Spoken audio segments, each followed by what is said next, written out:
Hello everyone, I am Mano Scaling, and I am here to help you today. I know you use this video to fall asleep, so before that, please like the video and subscribe to the channel, and also tell me where you are from and what time you are watching. Now get comfortable and relax. My name is Marcus, I'm 34, and I never should have answered when my brother's voice called me into Devil Canyon that October night in Bighorn Canyon National Recreation Area, Montana. The thing is, I'd buried Danny 3 months earlier after the accident that crushed his chest beneath a falling tree. Dead men don't go camping. But I'm getting ahead of myself. It started as the kind of trip Danny and I used to take every year before life got complicated. Before his divorce, before my promotion kept me chained to a desk in Denver, before the drinking got bad enough that our mother stopped inviting him to Christmas. Just 2 brothers, an RV, and a week in the wilderness to pretend we still knew how to talk to each other. Except this time, I was going alone. The rental RV handled like a drunk elephant on the winding mountain roads leading into Bighorn Canyon. 26 feet of unwieldy white metal that groaned and swayed with every turn, making me second-guess my decision to upgrade from the tent camping we'd done as kids. But Danny had always talked about getting one of these things, planning elaborate cross-country trips we never took, and I suppose this was my way of honoring that dream. The October air carried the sharp bite of early winter when I pulled into Devil Canyon Campground late Thursday afternoon. The place was nearly deserted, just my RV and a battered pickup truck with Idaho plates parked near the restrooms. The ranger station was closed for the season, which meant no cell service, no backup, and no one to hear you scream except the wind through the canyon walls. Perfect. I'd chosen Site 17 deliberately. It was Danny's lucky number, and the spot offered the kind of isolation he'd loved, tucked back against the red rock cliffs with nothing but sagebrush and shadow for company. The silence felt thick enough to cut as I backed the RV into position, broken only by the distant cry of a hawk and the soft whisper of wind through stone. Setting up camp took longer than expected. The RV's leveling system fought me at every turn, and by the time I had the stabilizer jacks down and the water connected, the sun was already kissing the canyon rim. I'd brought enough supplies for a week. Canned goods, frozen dinners, a case of Danny's favorite beer, but suddenly the thought of 7 days alone in this vast emptiness felt less like healing and more like penance. I cracked open a Coors and stood outside the RV, watching shadows creep across the canyon floor like spilled ink. The silence was profound, almost aggressive in its completeness. No traffic hum, no neighbor's television, no city sounds to anchor me to the familiar world. Just wind and stone and the weight of my own breathing. That's when I heard it for the first time. Marcus, my name, carried on the evening breeze from somewhere beyond the campsite. Clear as daylight, unmistakable as fingerprints. I froze with the beer halfway to my lips, every nerve suddenly electric. "Hello," I called back, feeling foolish even as the word left my mouth. Nothing, just the wind sighing through the rocks like a dying breath. I told myself it was imagination, grief playing tricks on an overtired mind. But the voice had been so clear, so familiar. It sounded like, no, Danny was dead. I'd seen the body, heard the dirt rattle against the coffin lid. Dead men don't call your name from empty canyons. I finished the beer quickly and retreated inside the RV, locking the door behind me like that flimsy latch could keep out whatever lived in the growing darkness. The interior felt cramped after the vast openness outside, but at least it was mine. Controlled. Safe. Dinner was a frozen pasta dish that tasted like cardboard and regret. I tried reading, tried watching downloaded movies on my laptop, but the silence outside pressed against the RV's thin walls like something alive and hungry. Every settling creak of cooling metal made me jump. Every whisper of wind through the awning sounded like footsteps circling the campsite. By 10 o'clock I was ready for bed, exhausted by travel and the peculiar strain of being truly alone. The RV's bed was barely wide enough for one person, but it beat sleeping on the ground. I changed into sweats and was reaching for the light switch when I heard it again. Marcus. This time it was closer, much closer, right outside the RV. My blood turned to ice water. I pressed my face to the small window above the sink, cupping my hands around my eyes to block the interior light. The campsite beyond was a landscape of silver and black, washed in pale moonlight and deep shadow. Nothing moved. Nothing breathed. "Danny?" I whispered, feeling insane for even forming the word. The voice came again, and this time there was no mistaking it. Danny's voice, with that slight rasp from years of cigarettes, the way he said my name when he needed something. "Marcus, come out here." My hand trembled as I reached for the door handle, then jerked back like I'd touched fire. This wasn't possible. Danny was dead. I'd been to the funeral, for Christ's sake. I'd given the eulogy. I'd scattered his ashes in the Platte River just like he'd wanted. But that was definitely his voice. I grabbed a flashlight from the kitchen drawer and forced myself to unlock the door. The night air hit me like a physical blow, cold and sharp with the smell of sage and something else, something organic and unpleasant, like meat left too long in the sun. "Danny?" I called, sweeping the flashlight beam across the empty campsite. "Danny, is that you?" The beam caught something at the edge of the clearing, a flash of movement that could have been an animal, or wind-blown brush, or a trick of light and shadow. But for just a moment, I could have sworn I saw the outline of a man standing among the scrub oak, watching me. "If you're out there, this isn't funny," I said, but my voice cracked on the words, because part of me, the part that had never quite accepted the finality of that closed casket, desperately wanted it to be him. Wanted this impossible second chance to say all the things I'd never found the courage to say while he was alive. The wind picked up, carrying the bitter scent of sage and that underlying odor of decay. Something rustled in the brush beyond the campsite, but when I swung the flashlight toward the sound, there was nothing there but empty desert and the looming bulk of canyon walls. I stood there for 10 minutes, flashlight beam dancing across rocks and shadows, before finally admitting defeat.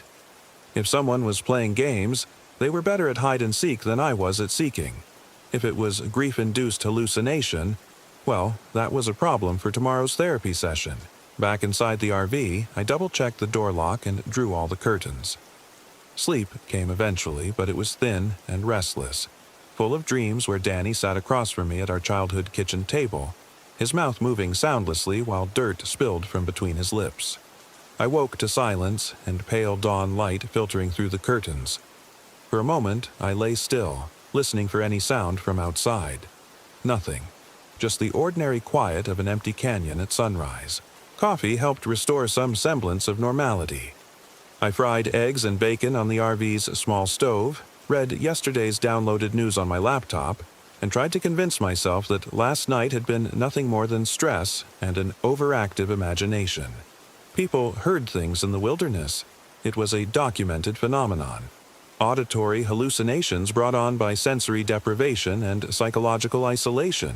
Of course, that didn't explain why the eggs tasted like ash in my mouth, or why I kept glancing toward the windows as if something might be pressed against the glass, watching me eat. By mid-morning, I'd worked up enough courage to venture outside. The campsite looked exactly as I'd left it. My camp chair still folded beside the picnic table, the propane grill still covered with its protective tarp. No footprints in the sandy soil except my own from the night before. But when I walked to the edge of the clearing, I found something that made my blood run cold. Scratched into the bark of a massive cottonwood were 3 words in uneven, desperate letters.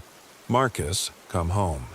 The cuts were fresh, weeping pale sap that caught the morning light like tears.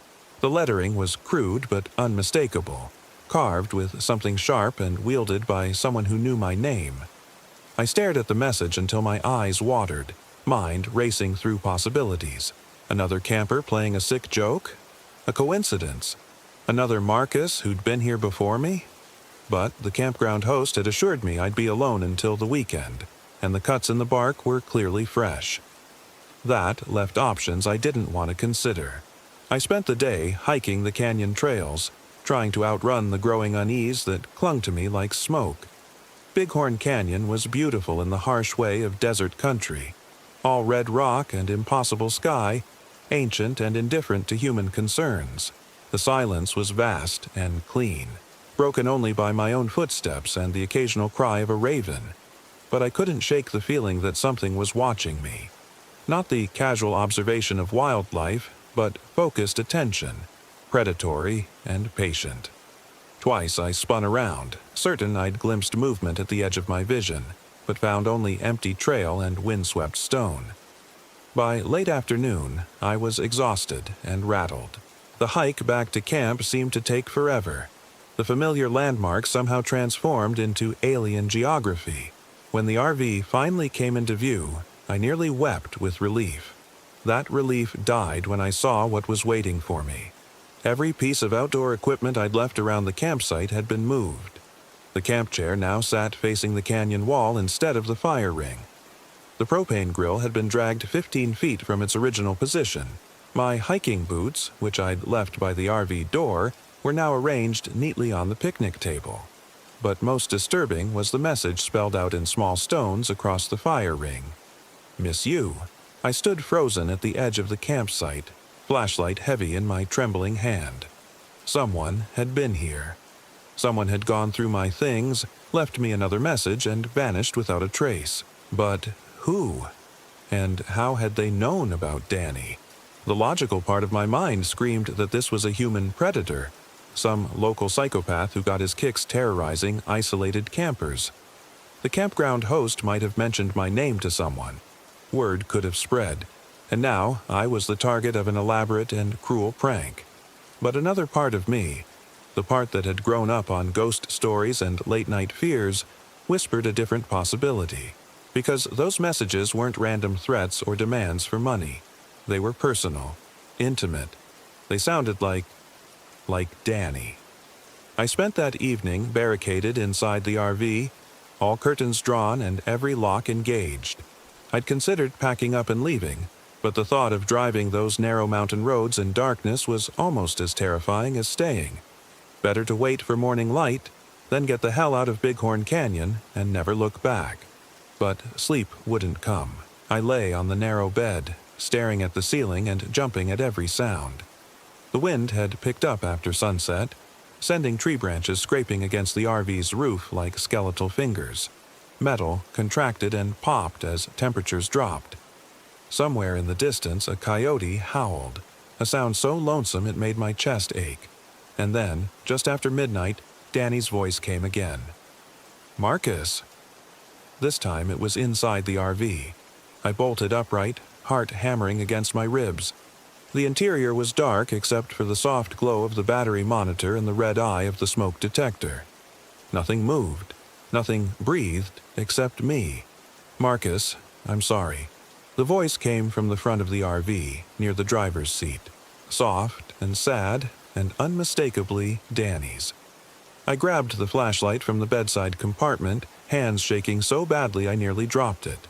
"Who's there?" I managed to croak. Silence. Then footsteps. Slow, deliberate, moving from the front of the RV toward the back. Toward me. I clicked on the flashlight and swung the beam down the narrow aisle between dinette and kitchen. Nothing, just familiar RV interior and empty shadows. But I could hear the footsteps clearly now, the soft thud of boot soles on carpet. "Danny!" The word came out as a whisper. The footsteps stopped directly beside the bed. I held my breath, flashlight beam trembling as I swept it back and forth across empty air. Nothing there, nothing visible. But the presence was so strong I could feel it like heat from a fire. Intimate, familiar, and impossibly wrong. "I'm sorry about what happened," the voice said, and it was coming from right next to my ear. "I didn't mean to leave you alone." The words hit me like a physical blow, because that was exactly what Danny would say if he could speak from beyond the grave. He'd always been the one who tried to fix things, who smoothed over family arguments and apologized for situations that weren't his fault. Even his death, pinned beneath a tree while cutting firewood for our mother's house, felt like the kind of noble, senseless accident Danny would manage. "You're not real," I said to the darkness. "Danny's dead. I buried him myself." I know. The voice was infinitely sad. But I couldn't go. Not yet. Not until I made things right with you. Tears. I didn't know I was crying spilled down my cheeks. This was insane. This was grief and isolation and stress manifesting as auditory hallucination, but it sounded so much like him. down to the slight catch in his voice when he was trying not to cry. "There's nothing to make right," I whispered. "We were fine, Danny. We were brothers." "No, we weren't." The presence seemed to shift, moving closer. "I know what you think. About the drinking, about the divorce, about all the ways I screwed up. You think it's your fault for not helping more." The words cut deep because they were true. I had spent 3 months torturing myself with should-haves and could-haves, replaying every conversation, wondering if I'd done more, said more, cared more, whether Danny would still be alive. "It wasn't your fault," the voice continued. "None of it was your fault. I made my choices. I lived my life, and I need you to live yours without carrying my mistakes." I wanted to believe it. God, how I wanted to believe that Danny had somehow found a way to come back, just long enough to lift the weight of guilt from my shoulders. But this wasn't how death worked. This wasn't how the universe operated. "You're not him," I said, but the words felt hollow even to me. Ask me something only Danny would know. The challenge hung in the air like a dare. If this was hallucination, it would fail. If it was some sick human predator who'd researched my family, they might know surface facts but not intimate details. If it was really Danny, what did you call the scar on my knee? Silence for a moment. Then, "Your lightning bolt. From when you fell off your bike trying to jump the creek. You were 8, and you cried because you thought you'd never be Harry Potter." My breath caught. That wasn't something I'd told anyone in 20 years. It wasn't in any medical record or family story. It was just a private moment between 2 brothers, lost to time except in memory. "Jesus," I whispered. "Marcus, listen to me." The voice was urgent now, desperate. "You have to leave this place, tonight. Don't wait for morning." "Why? What's wrong? This canyon?" A pause, as if the words were difficult. "There are things here. Old things. Hungry things. They wear faces they shouldn't wear, speak with voices they've stolen. I'm not the only one who can't rest here." Ice water flooded my veins. "What do you mean?" "The voice that's been calling you. It's not me, Marcus.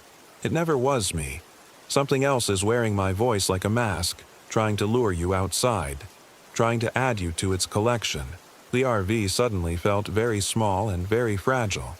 Paper-thin walls between me and something that had learned to mimic the dead with perfect accuracy. "How do I know you're really Danny?" I asked. "How do I know you're not the thing you're warning me about?" "Because," the voice said softly, "the real Danny would never ask you to come outside in the dark. The real Danny would tell you to run." And with that, the presence was gone. The oppressive feeling of being watched lifted, leaving only empty RV air and the sound of my own ragged breathing. I didn't hesitate. 30 minutes later, I was dressed and loading the last of my gear into the RV. My hands shook as I disconnected the water and power, as I raised the stabilizer jacks and prepared to flee into the night. But Danny was right. The real Danny. Whatever that meant in this impossible situation, every instinct screamed that staying would be a fatal mistake. The RV's engine turned over on the 3rd try, and I'd never been more grateful for the sound of a working motor. I backed out of Site 17 with headlights sweeping across empty campground, tires crunching on gravel that sounded like breaking bones. That's when I saw him. Standing at the edge of the clearing, just where the headlight beams began to fade, was the silhouette of a man. Tall and lean, wearing familiar clothes, jeans and a flannel shirt and the work boots Danny had died in. He raised one hand in a slow, deliberate wave. I slammed on the brakes, RV lurching to a stop.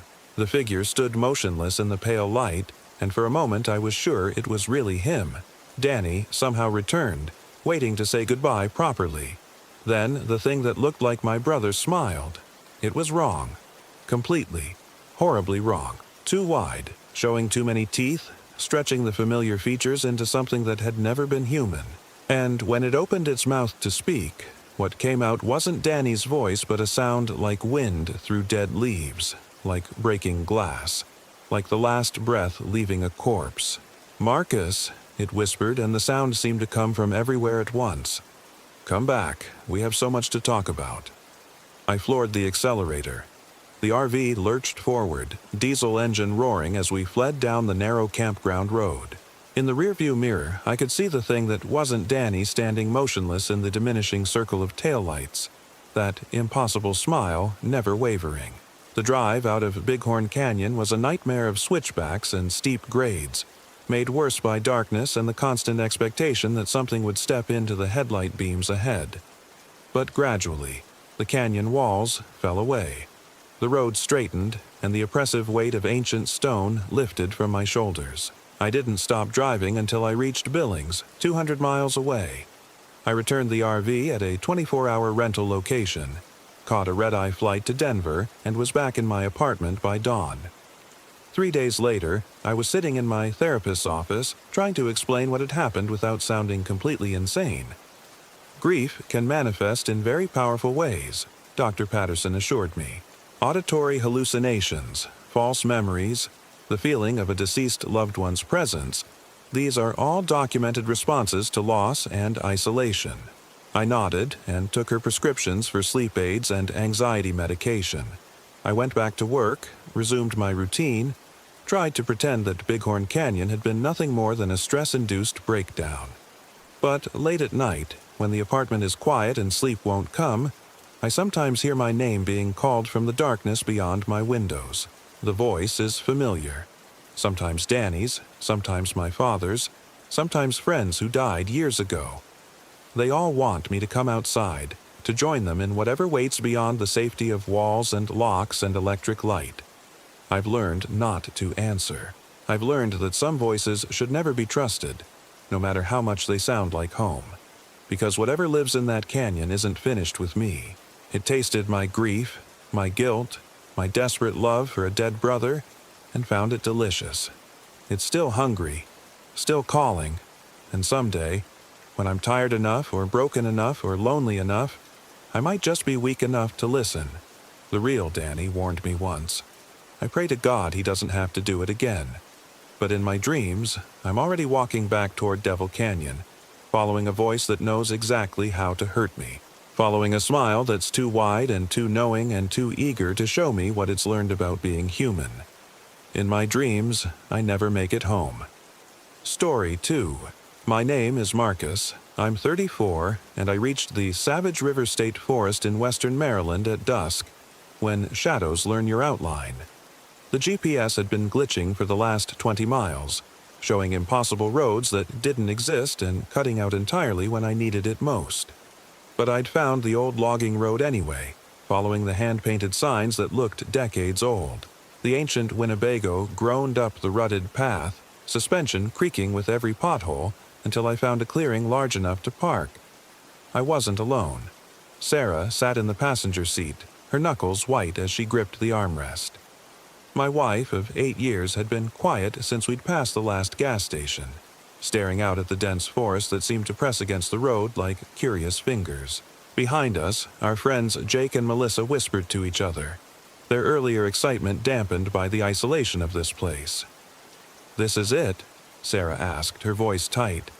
"This is where we're spending the weekend." I killed the engine and listened to the silence that rushed in to fill the space. No birds, no insects. Just the ticking of cooling metal and the soft whisper of wind through branches that were too dark to see clearly. "The reviews said it was remote," I said, forcing enthusiasm into my voice. "Perfect for disconnecting." Jake leaned forward between our seats, his beard shadowing his face in the dim light. "Remote's one thing, man. This feels like we drove off the edge of the world." Melissa peered out the small window. "Where's the campground? The bathrooms? The fire pits?" That was the thing. I'd booked this through an obscure website that specialized in authentic wilderness experiences. No amenities. No other campers. Just us and 50 acres of old-growth forest that the state barely maintained. The kind of place where you could scream and never be heard. I climbed out of the RV, my boots crunching on dead leaves that seemed too brittle for September. The air smelled wrong, not just of pine and earth, but something underneath. Something organic and sour, like meat left too long in the sun. I told myself it was just the forest floor, decomposing naturally. "Let me get the generator started," I said. "We'll have lights and heat in no time." But when I pulled the cord, nothing happened. The generator that had worked perfectly in our driveway sat silent. I checked the fuel, the spark plug, everything I could think of. Jake joined me, and between us we had 20 years of weekend warrior experience, but the machine refused to cooperate. "Great," Sarah said from the doorway. "No power."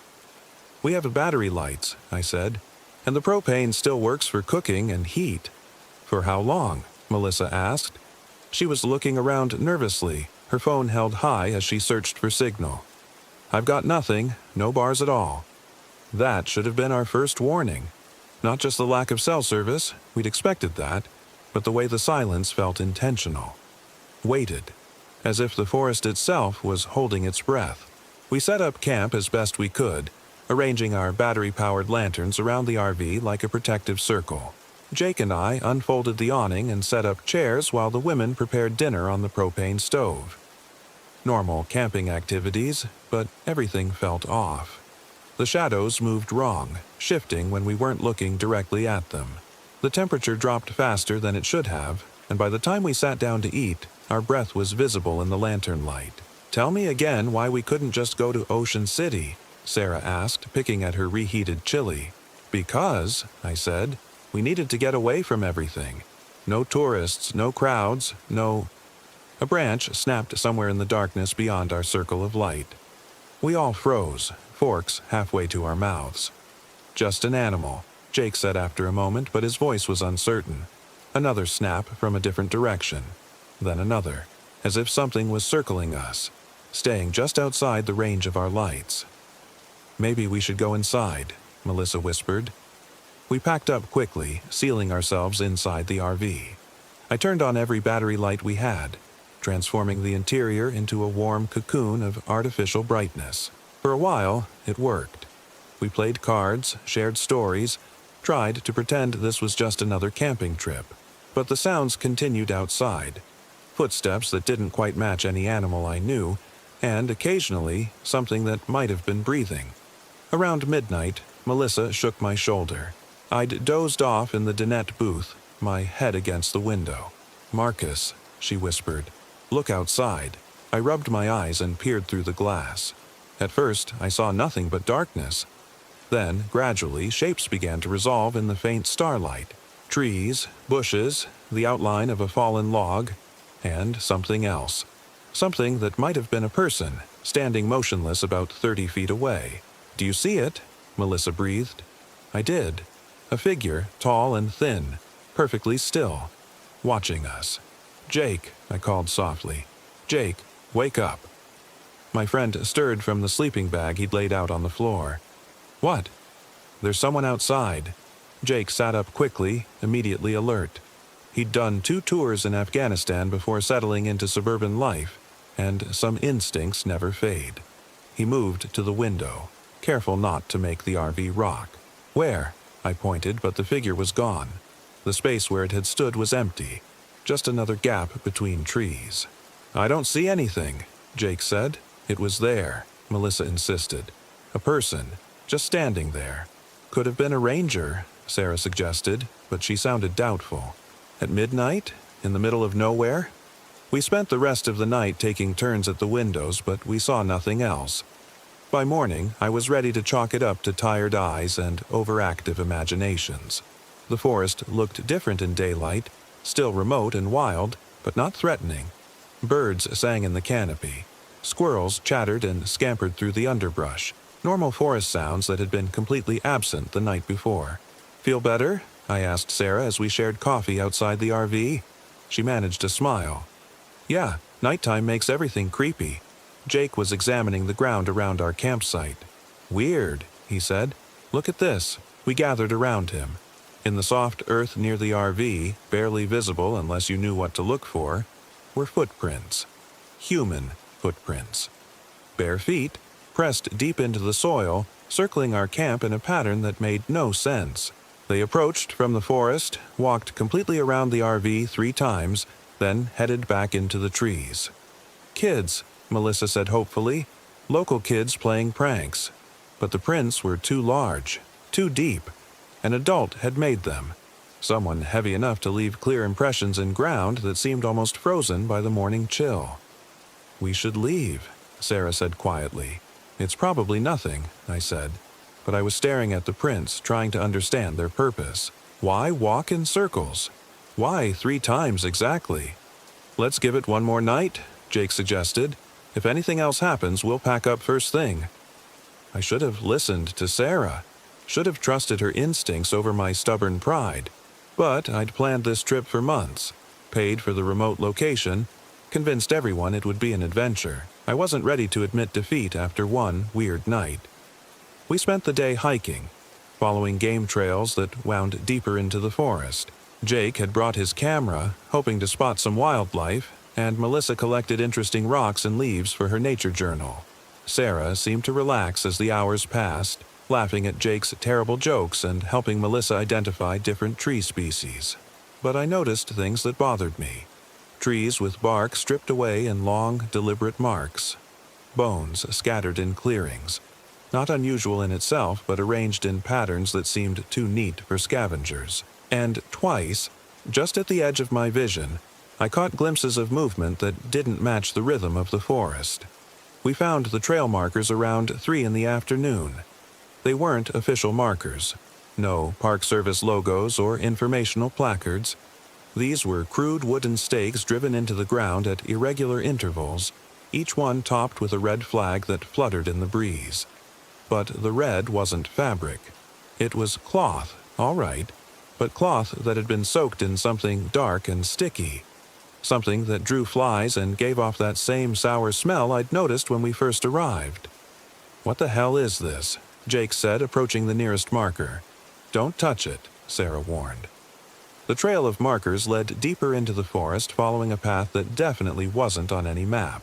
The flags seemed fresh, recently placed, and they led in a straight line toward what looked like a valley hidden between 2 ridges. "We should follow them," I said. "Are you insane?" Sarah grabbed my arm.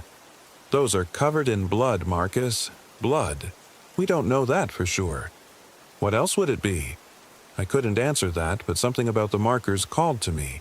They were clearly meant to be followed, placed there deliberately for someone to find. Maybe we weren't the first campers to discover this place. Maybe someone else had left a trail for others to follow. "Just a little way," I said. "If it gets weird, we'll turn back." Melissa was taking pictures of the markers, her face pale but determined. This could be some kind of art installation. You know, environmental art. People do weird stuff in the woods all the time. Jake looked skeptical, but he shouldered his pack. "Fine, but we stick together, and at the first sign of trouble, we're out of here." The trail of bloody flags led us deeper into the forest than we'd gone before. The trees grew thicker, older, their canopy so dense that afternoon felt like twilight. The normal sounds of the forest faded until all we could hear were our own footsteps on the carpeted floor of dead leaves. The markers continued for nearly a mile, each one placed with mathematical precision. 50 paces apart, no more, no less. I counted them obsessively, trying to find some pattern or meaning. 23 markers total, leading to a clearing that opened like a wound in the heart of the forest. The clearing was perfectly circular, maybe 50 feet across, with grass that was too green and too uniform for a natural meadow. At the center stood a single tree, ancient and massive, its trunk scarred with symbols that definitely weren't natural. Spirals and intersecting lines carved deep into the bark, weathered by years but still clearly deliberate. "Okay," Sarah said, backing toward the tree line. "This is where we leave." But Jake was already walking toward the tree, camera raised. "This is incredible. Look at these carvings. They could be hundreds of years old." "Jake, don't—" He stopped suddenly, lowering his camera. "Oh, God." We rushed to his side and saw what had made him freeze. The base of the tree was ringed with objects, placed there like offerings at a shrine. Animal skulls, mostly, bleached white by weather and time, but mixed among them were other things. Personal items, a child's sneaker, a wristwatch, reading glasses, a cell phone that looked like it might have been abandoned recently. "We need to leave," Melissa said, her voice shaking. "Right now." That's when we heard the singing. It came from the forest around us, multiple voices blending in harmony, A melody I almost recognized but couldn't quite place, like a half-remembered lullaby from childhood. The voices were beautiful, hauntingly so, but there was something wrong with them. They had a quality that raised the hair on my arms and made my teeth ache. "Where is that coming from?" Sarah whispered. The singing seemed to come from everywhere and nowhere, echoing off the trees in a way that made it impossible to locate the source. As we listened, the voices began to separate, each one taking a different part of the harmony. I counted at least 6 distinct singers, maybe more. Jake was backing away from the tree, his face pale. "That's not right. That's not human." The singing grew louder, more complex, and underneath the melody I began to hear words. Not in any language I recognized, but words nonetheless. Repeated phrases that seemed to echo in my skull long after they'd been sung. "The trail," I said. "Follow the markers back." We ran. Not walking quickly or hiking at a determined pace, we ran like prey animals, crashing through underbrush and stumbling over roots in our haste to get away from that clearing. The singing followed us, always at the same volume no matter how far we traveled, as if the singers were keeping pace just out of sight. The markers were still there, thank God, and we followed them back toward our camp. But something was wrong. I was counting them again, obsessively, and there were more than before. I was sure we'd passed 23 on the way in, but now I counted 37. New markers had appeared, extending the trail past our original path and branching off in directions we hadn't explored. "This isn't right," I panted, stopping at a fork where 2 sets of markers diverged. "This wasn't here before." "Maybe we got turned around," Melissa suggested, but she sounded doubtful.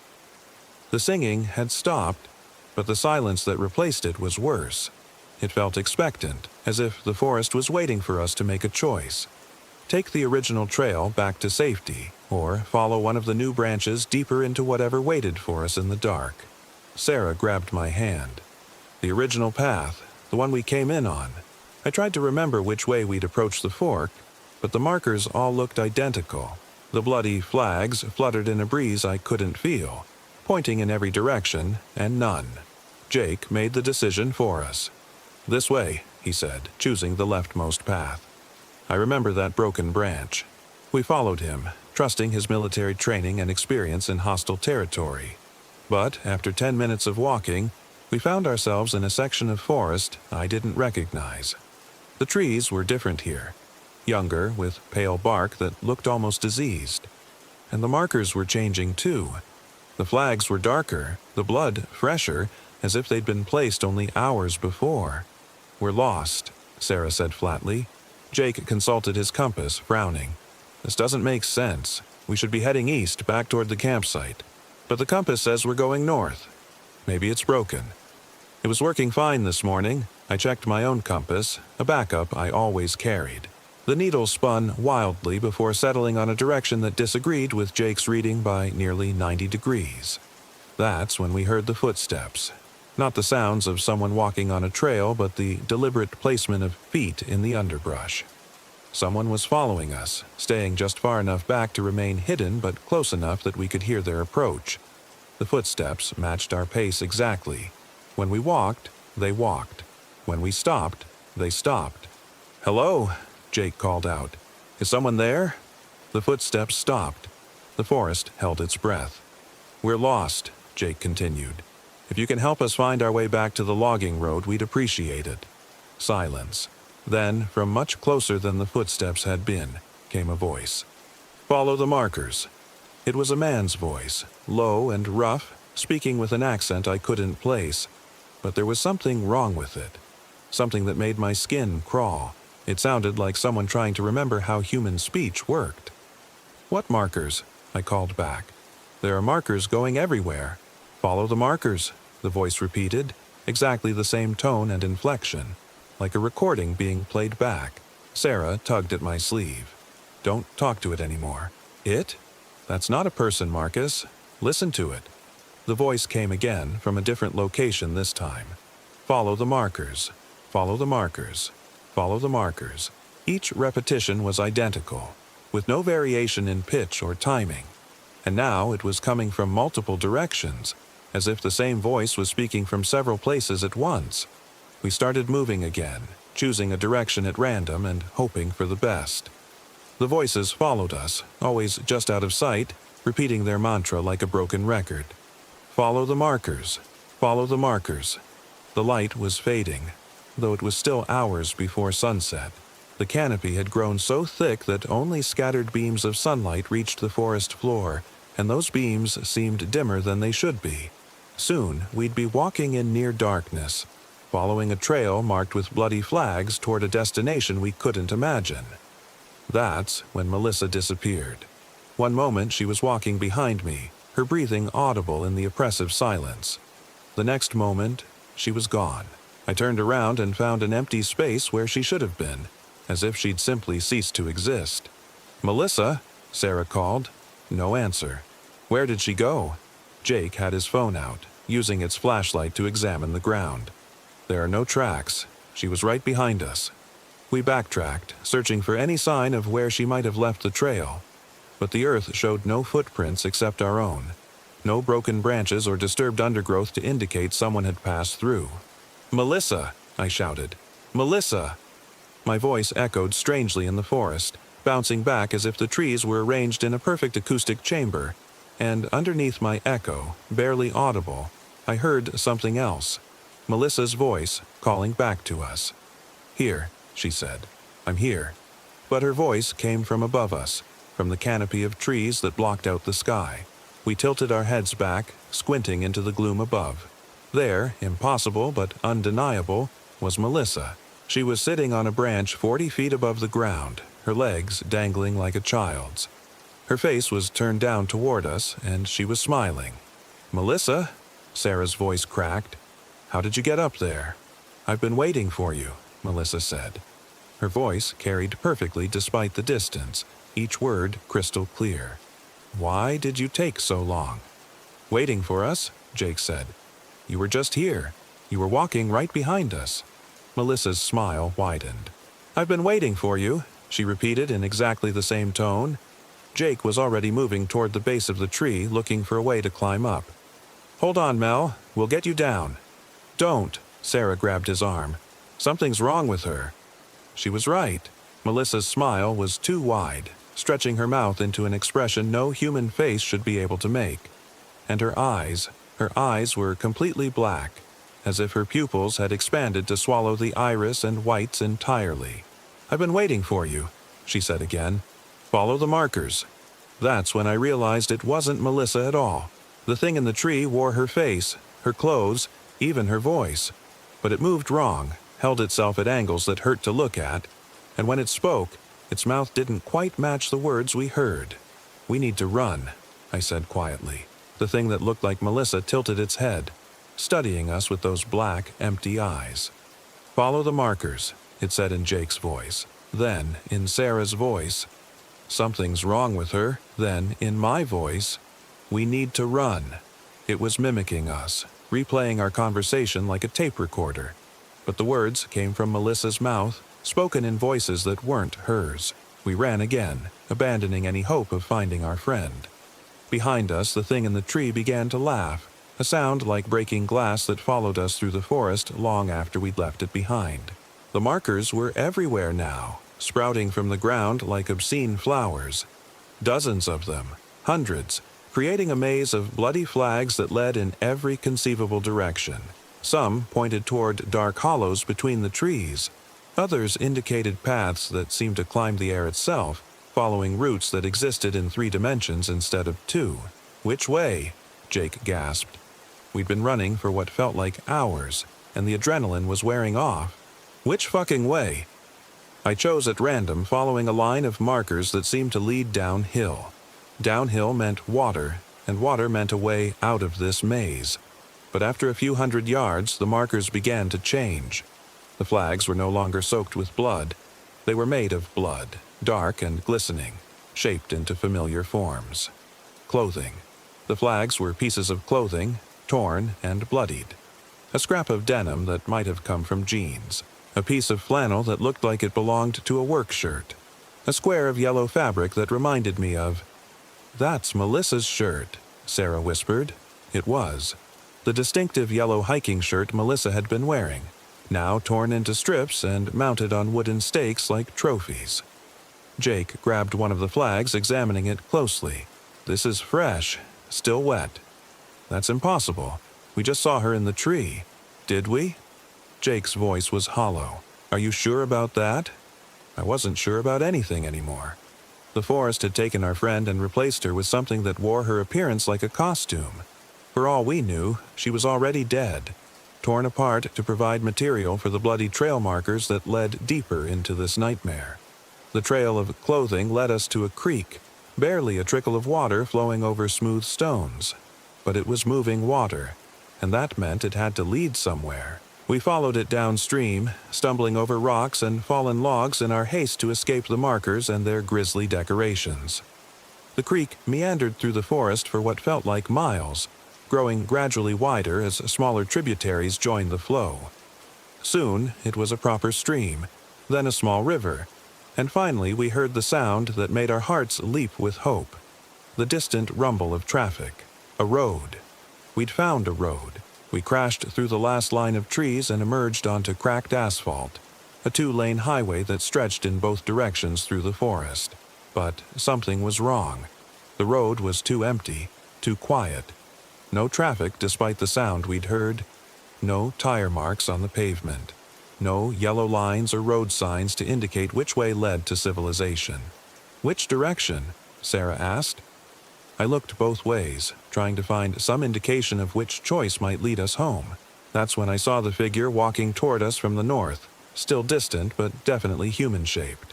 "Someone's coming," I said. We waited, hoping for rescue, for someone who could tell us where we were and how to get back to our campsite. The figure drew closer, walking with a steady, unhurried pace. A woman, I thought, based on the silhouette and gait. It was Melissa. Not the thing we'd seen in the tree, but the real Melissa. She looked exactly as she had when she'd disappeared, wearing the same yellow shirt that we'd seen torn into bloody flags. She walked toward us with a pleasant smile, waving as if we'd just bumped into each other at the grocery store. "There you guys are," she said as she approached. "I've been looking everywhere for you." "Melissa?" Sarah's voice was uncertain. "Is that really you?" "Of course it's me. Who else would it be?" Melissa's smile never wavered. "I got separated from you guys back at that weird clearing. Took me forever to find my way out of the woods." She looked normal, sounded normal, but I remembered the thing in the tree and the yellow fabric on the marker stakes and the way her eyes had been completely black. "How did you get out of the forest?" Jake asked carefully. "I followed the creek, same as you guys." Melissa gestured toward the tree line. "Lucky thing it led to this road, right?" "What creek?" I said. Melissa's smile flickered for just a moment. "The creek. The one right behind you." I turned around. There was no creek. The forest stretched unbroken to the edge of the asphalt with no sign of the stream we'd followed for miles. No gap in the trees where we'd emerged.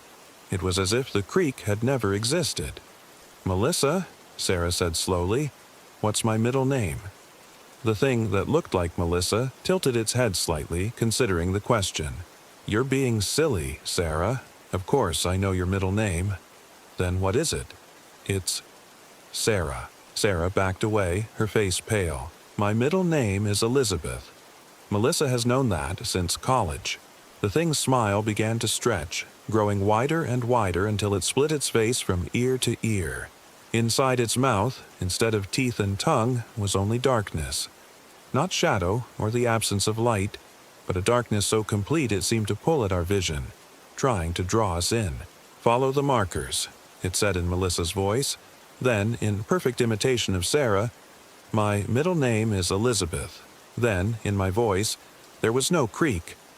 We ran again, sprinting down the empty highway as the thing that wore our friend's face called after us in a chorus of stolen voices. Every word we'd spoken since arriving in the forest, played back in a symphony of mimicry that grew louder and more distorted with each repetition. The road led nowhere. After what felt like hours of running, we found ourselves back where we'd started, standing at the same spot where we'd emerged from the forest, the same crack in the asphalt, the same faded paint marking an invisible center line. the same tree line that showed no sign of the creek we'd followed.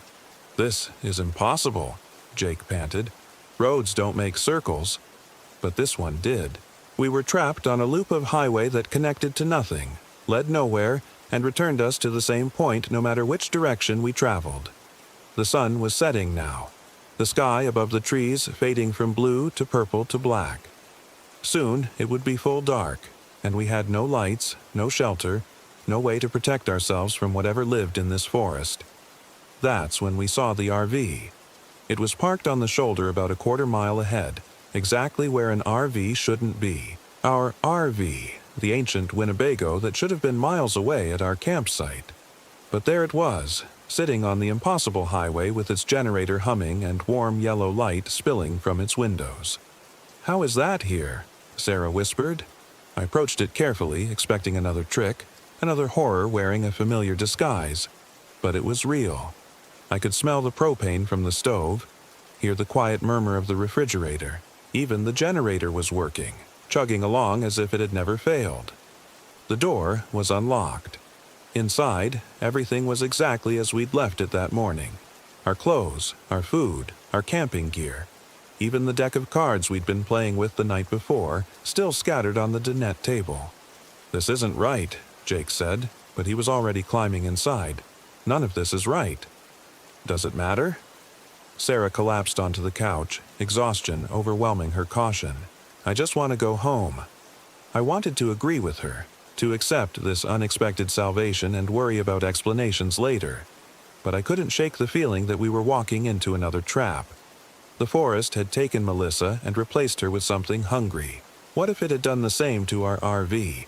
But we were exhausted, lost, and night was falling.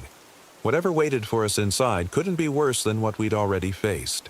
I was wrong. We cooked dinner on the propane stove, sharing a meal of canned soup that tasted like salvation. For a while, we were able to pretend that everything was normal. Just 3 friends having a minor adventure in the woods, with a story to tell when we got home. "So what's the plan?" Jake asked as we cleaned up. "Do we try to drive out of here tonight or wait for morning?" "Tonight," Sarah said immediately. "I want to be as far from this place as possible." I agreed, but when I turned the key, nothing happened. The engine didn't even turn over. All the lights worked, the radio crackled with static, but the RV refused to start. "Maybe it's the battery," Jake suggested, but we all knew it wasn't the battery. The forest had given us shelter, but it had no intention of letting us leave. We settled in for another night, arranging our battery lights in defensive patterns and taking turns on watch. But this time, the sounds started almost immediately. Footsteps circling the RV, voices calling our names from the darkness, scratching noises on the roof and walls, as if something with claws was testing our defenses. Around midnight, someone knocked on the door. 3 slow, deliberate knocks that echoed through the RV like gunshots. We all froze, staring at the flimsy aluminum barrier that stood between us and whatever waited outside. "Don't answer it," Sarah whispered. The knocking came again. 3 knocks, perfectly spaced, patient as death. "Hello?" called a voice from outside. Jake's voice. "Guys, it's me. I got locked out. Can you open the door?" Jake was sitting 3 feet away from me, his face pale in the battery light. The thing outside was using his voice, copying it perfectly. "Let me in," it continued. "Come on, guys. It's cold out here." More voices joined the first. Sarah's voice pleading to be allowed inside. My voice angry and demanding.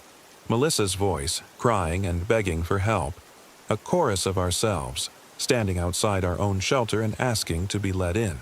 The knocking spread, moving around the RV as if a crowd had gathered outside. Dozens of fists pounding on the walls, the roof, the windows. All of them maintaining that same patient rhythm. Knock, knock, knock. "Please," Melissa's voice sobbed from just outside the window near Sarah's head. "They did things to me.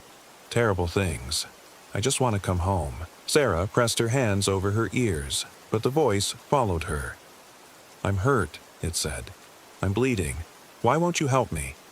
The assault continued for hours. Voices we knew, voices we didn't recognize, all of them begging, pleading. demanding to be allowed inside. The RV rocked with the force of their knocking, but the door held. The windows didn't break. Whatever rules governed this place, they seemed to require our consent. Dawn brought silence. The voices stopped. The knocking ceased. And when I finally worked up the courage to peer outside, the forest was empty. No sign that anything had surrounded us during the night. But the RV had moved. We were no longer parked on the highway. During the night, while we'd been barricaded inside, the RV had somehow been transported deeper into the forest. We sat in a clearing I didn't recognize, surrounded by trees so tall their tops disappeared into the morning mist. "This is it," Sarah said quietly. "We're never leaving here." I tried the engine again, and to my surprise, it started immediately. But when I put the RV in gear and tried to drive toward what looked like a gap between the trees, we didn't move. The wheels spun, the engine revved, but we remained stationary, as if the RV was anchored to this spot by invisible chains. That's when Jake found the notebook. It was lying on the dinette table where our cards had been the night before, an old composition book with a marbled cover, the kind children use in school. Inside, written in a dozen different hands, were entries that made my blood freeze. Day 1. Found this place by accident. GPS stopped working. Generator won't start. Sarah thinks we should leave, but we'll give it one more night. It was my handwriting. My words, but I'd never written them. Jake flipped through the pages, his face growing paler with each entry. Different handwriting, different names, but the same story repeated over and over.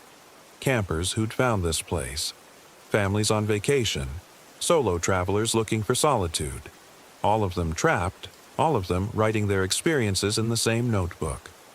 Day 3. Melissa disappeared today. Found something that looks like her but isn't. It's wearing her face. Day 5. The voices started last night. Our own voices calling from outside. We didn't let them in. Day 7. The RV moved during the night. We're deeper in the forest now. The engine starts, but we can't drive anywhere. The entries went on for pages, documenting the slow descent into madness that every group experienced. Some lasted weeks before the final entry. Others only days. But they all ended the same way. Day 12. Jake tried to leave on foot. Found him this morning nailed to a tree a mile from camp. Still alive when we found him. Still smiling. Asked us why we took so long to find him. Day 15. Sarah went outside to gather firewood. She came back wrong. She won't stop smiling and her eyes are black. She keeps asking us to follow the markers. Day 18. I'm the only one left now. The others are still here, but they're not really here. They wear familiar faces and speak with familiar voices, but they serve something else now. I can hear them outside, knocking on the door, asking to be let in. I won't open it. I won't let them in. But I'm so tired. So very tired. The final entry in the notebook was dated yesterday, written in Sarah's handwriting. Day 1. Found this place by accident. GPS stopped working. Generator won't start. Marcus thinks we should stay, but I want to leave. I looked up at Sarah, who was staring at the notebook with growing horror. I didn't write that, but it was her handwriting. Perfect in every detail. Jake flipped to the next page, which was blank except for a single line written in my own hand. Day 2. Found the notebook today. Beginning to understand. I hadn't written those words either, but I watched my hand move across the page as if controlled by someone else, adding to the entry even as I read it. The forest is hungry. It feeds on people, on their experiences, on their connections to each other. It takes them one by one, wearing their faces and speaking with their voices, until only the shell remains. Then it starts over with the next group that finds this place. My hand stopped writing, but I could feel something else guiding the pen. Something that wanted to add more, to complete the story that had been written so many times before. We found Melissa today. Jake slammed the notebook shut, his face white with terror. Don't write anymore. Don't let it use you. But it was too late. The forest had already begun its work on us, just as it had with all the others. I could feel it in my mind, touching my thoughts, learning my patterns. Soon, it would know everything about me, and then it would be able to wear my face as perfectly as it had worn Melissa's. "We have to find her," Sarah said suddenly. "The real Melissa. She's still out there somewhere." "Sarah," I started, but she was already moving toward the door. "I'm not leaving her behind. I won't abandon my friend to this place." She opened the door before we could stop her, stepping out into the clearing. For a moment, nothing happened. Then, from the tree line came a voice I recognized. "Sarah? Is that you?" Melissa stepped out from behind a massive oak, looking exactly as she had 3 days ago. No torn clothing, no signs of injury or distress. She smiled and waved, walking toward Sarah with open arms. "I've been looking everywhere for you guys," she called. "Where have you been?" Sarah ran toward her friend, relief and joy overwhelming her caution. They embraced in the center of the clearing, two friends reunited after a nightmare separation. That's when I saw the others. They emerged from the forest one by one, dozens of them, all wearing familiar faces. There was another Sarah and another Jake and another version of myself. All of them smiling, all of them walking toward the RV with expressions of benign welcome. "Come on out," called one of the other Marcuses. "The weather's beautiful today, perfect for hiking." More figures appeared. Men, women, children. Families that had found this place over the years, now serving as its collection agency. They looked normal, happy even, but their eyes held that same black emptiness I'd seen in the thing that wore Melissa's face. Jake grabbed my arm. "We need to get Sarah and run." But when I looked back at the clearing, there were two Sarahs now. One embracing Melissa, the other standing near the tree line looking confused. Both of them identical in every detail. "Sarah," I called. "Which one are you?" Both of them turned toward me. Both of them smiled. Both of them said in perfect unison, "I'm here, Marcus. Come help me." The crowd of doppelgangers was growing, surrounding the RV in a loose circle. I saw faces I recognized from the notebook, previous victims who had been absorbed into the forest's collection. They all looked content, peaceful, as if they'd found exactly what they'd been searching for. "Don't listen to them," Jake whispered. "They're not real. None of them are real. But how could we tell? They looked real, sounded real, even seemed to cast proper shadows in the morning light. If the forest could duplicate us so perfectly, how would we ever know which version was authentic?" The crowd began to close in, still smiling, still maintaining that facade of friendly normalcy. They moved with the patience of hunters who knew their prey had nowhere to run. "Follow the markers," said one of the fake Melissas. "We've been waiting for you," added a duplicate Jake. "Why did you take so long to find us?" asked a Sarah that wasn't quite right, her smile too wide and her eyes too empty. I slammed the RV door and locked it, sealing us inside. But the locks were just aluminum and plastic, barely strong enough to keep out a determined child, let alone the supernatural force that controlled this place. "The notebook," Jake said urgently. "Maybe there's something in the other entries, something that tells us how to escape." We flipped through the pages frantically, looking for any hint that someone had found a way out. But every story ended the same way, with the writer becoming part of the forest collection, adding their voice to the chorus that lured new victims deeper into the trap. Wait. There was one entry that was different, written in shaky handwriting, as if the author's hand had been trembling. Day 20. Found the source today. The tree in the clearing. The one with the carvings. It's not just a tree. It's a doorway. The symbols are instructions, a map of sorts. But the price, God, the price is too high. It wants one of us. A willing sacrifice. Someone who chooses to stay behind so the others can leave. The entry continued. Jennifer volunteered. Said she'd rather die as herself than live as one of those things. We tried to stop her, but she was right. The tree opened when she pressed her hands to the symbols. The road appeared, leading back to the real world. We could have escaped, all of us. But when we looked back, Jennifer was still standing there, still smiling, her eyes black as the others. The forest had taken her anyway. So there was a way out, but it required a sacrifice. Someone had to stay behind, had to feed the forest's hunger so the others could escape. But even then, there was no guarantee. The forest was ancient and patient and clever. It had learned to break every rule, to find loopholes in every bargain. The knocking started again, but this time it was different. Instead of the patient rhythm we'd heard before, the sounds were urgent, desperate, as if something was trying to break in rather than simply asking for permission. "Let us in," shouted a voice that sounded exactly like Sarah. "Please, they're coming. You have to let us in." Through the window, I could see two figures running toward the RV, Sarah and Melissa, looking terrified and desperate. Behind them, the crowd of doppelgangers had stopped smiling. Their faces were expressionless now, blank as mannequins, and they moved with mechanical precision. "Don't open it," Jake warned. "It's another trick." But the Sarah outside was pounding on the door, her face pressed against the window, and she looked genuinely terrified. "Marcus, please. I'm the real Sarah. I escaped from them, but they're coming back." How could I tell? Both versions of my wife looked identical, sounded identical. One of them was real. The other was a perfect copy designed to fool me into making a fatal mistake.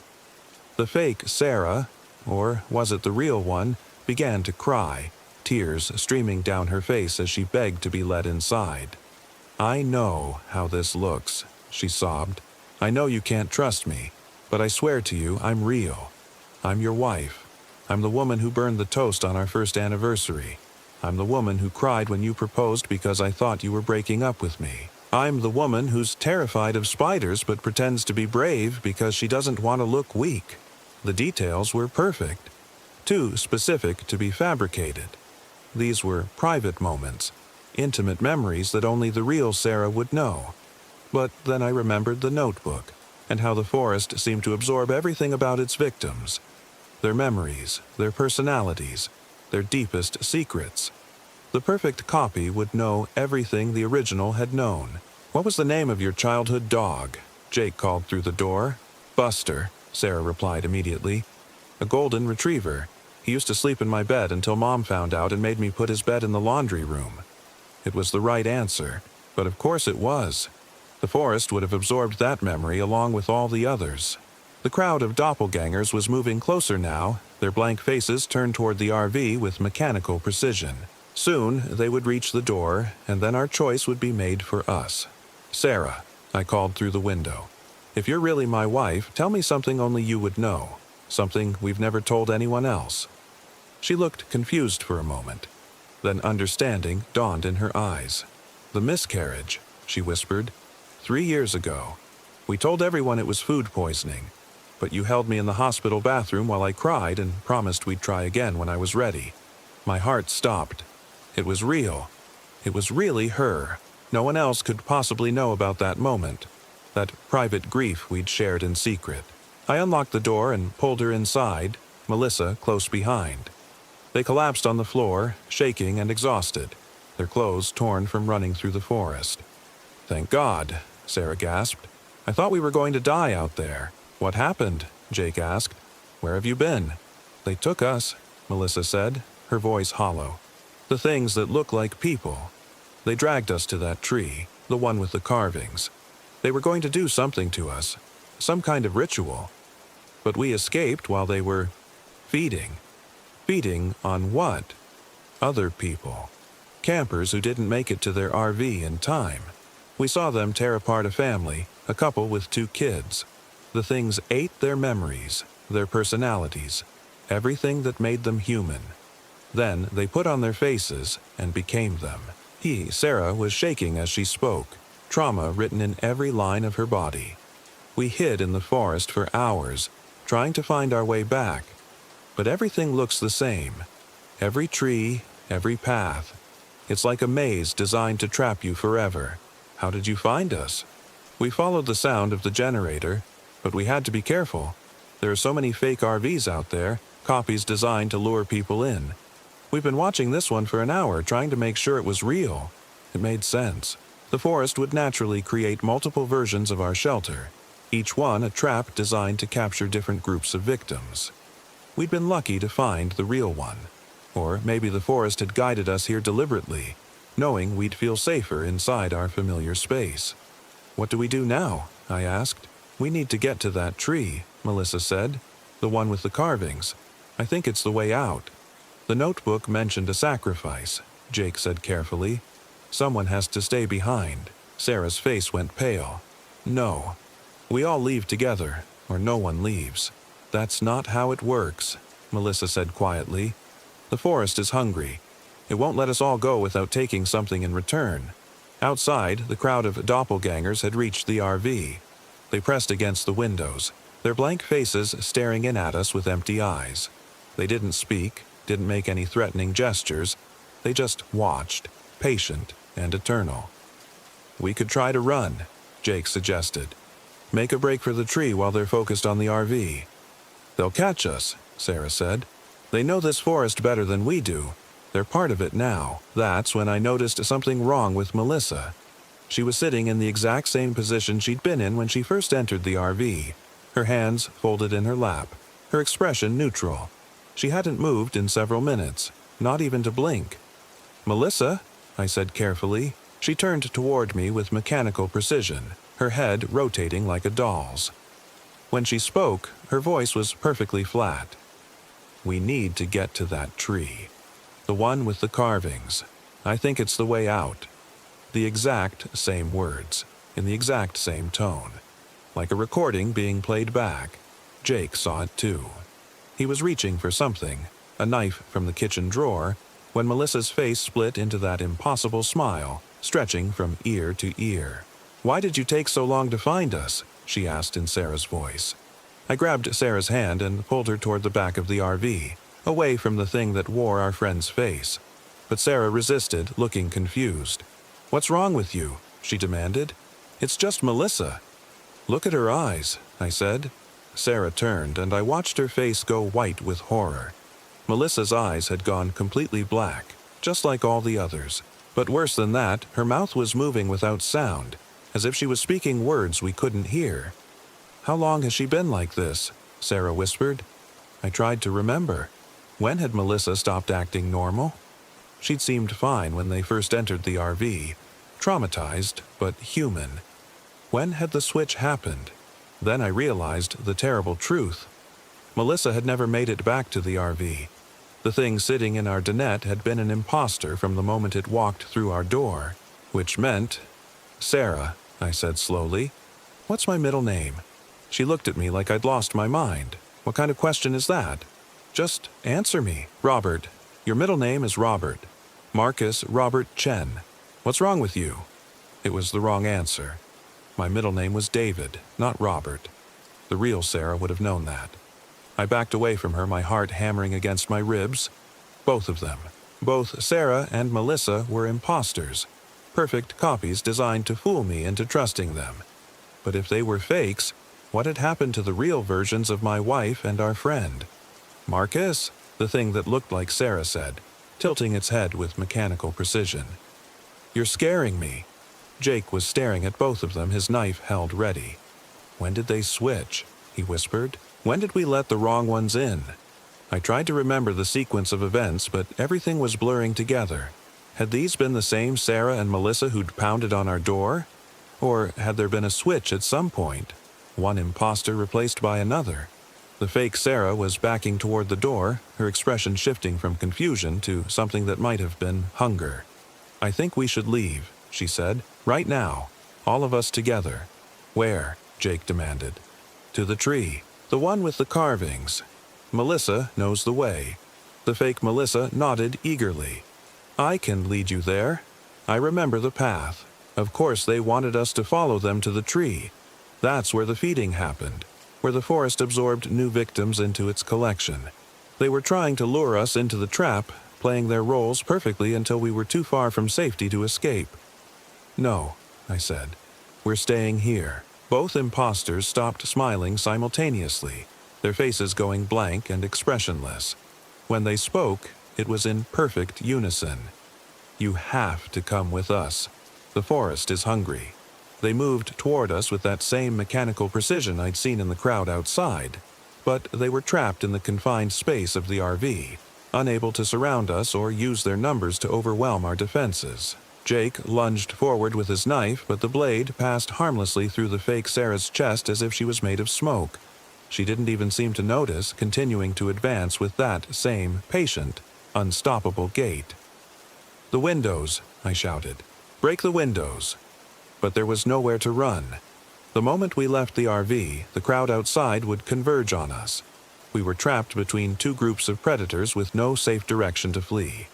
That's when the lights went out. The battery-powered lanterns died simultaneously, plunging us into absolute darkness. In the sudden blackness, I heard movement.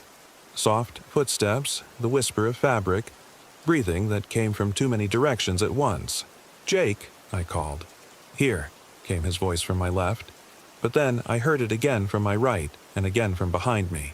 Multiple Jakes, all speaking at once. "Sarah?" A chorus of Sarahs answered, their voices overlapping in a symphony of mimicry. Some sounded frightened, others angry. Still others spoke in that flat, mechanical tone I'd learned to fear. I fumbled for my phone, desperate for any source of light. The screen lit up, casting a pale blue glow that revealed a scene from my worst nightmares. The RV was full of people, dozens of them, standing motionless in the cramped space, all wearing faces I recognized. Multiple versions of my friends, my wife, myself. They stood shoulder to shoulder, filling every available inch of floor space, their empty eyes reflecting the phone's light like mirrors. And among them, barely visible in the crowd, I caught glimpses of the real Sarah and Jake. They were pressed against the far wall, their mouths moving silently as if they were screaming. But no sound emerged. Their eyes were wide with terror and they seemed to be trying to reach toward me, but their arms moved sluggishly as if they were underwater. The imposters had multiplied, creating an army of perfect copies that made it impossible to distinguish the real from the false. Even if I could reach my friends, how would I know which versions were authentic? One of the fake Marcuses stepped forward, speaking in my own voice. "Don't fight it. The forest has been waiting for you. It's been so lonely, so hungry. Just let it feed." More voices joined in, all of them speaking with my vocal patterns. "You'll like it here. Everyone likes it here. No more worries, no more fear, just peace. And hunger," added a Sarah that wasn't quite right, her smile too wide and her teeth too sharp. "Always hunger." The crowd began to close in, moving with synchronized precision. But instead of attacking, they simply touched me. Dozens of hands pressing against my skin, my clothes, my face. Each touch was cold and left a tingling sensation, as if something was being drawn out of me. My memories. They were taking my memories, absorbing everything that made me human. I could feel pieces of myself flowing away. My first kiss, my wedding day, the smell of my mother's cooking. Each stolen memory weakened me, made me less real, less substantial. Soon, I would be just another hollow shell, wearing my own face but serving the forest's will. Another voice in the chorus that lured new victims to their doom. But I still had one advantage. The phone in my hand, still glowing with that pale blue light. As the crowd pressed closer, I managed to access the camera function and activate the flash. The sudden burst of bright light sent the imposters reeling backward, covering their faces as if the illumination caused them physical pain. In that moment of chaos, I saw a clear path to the door and took it, shouldering through the confused crowd and bursting out into the night.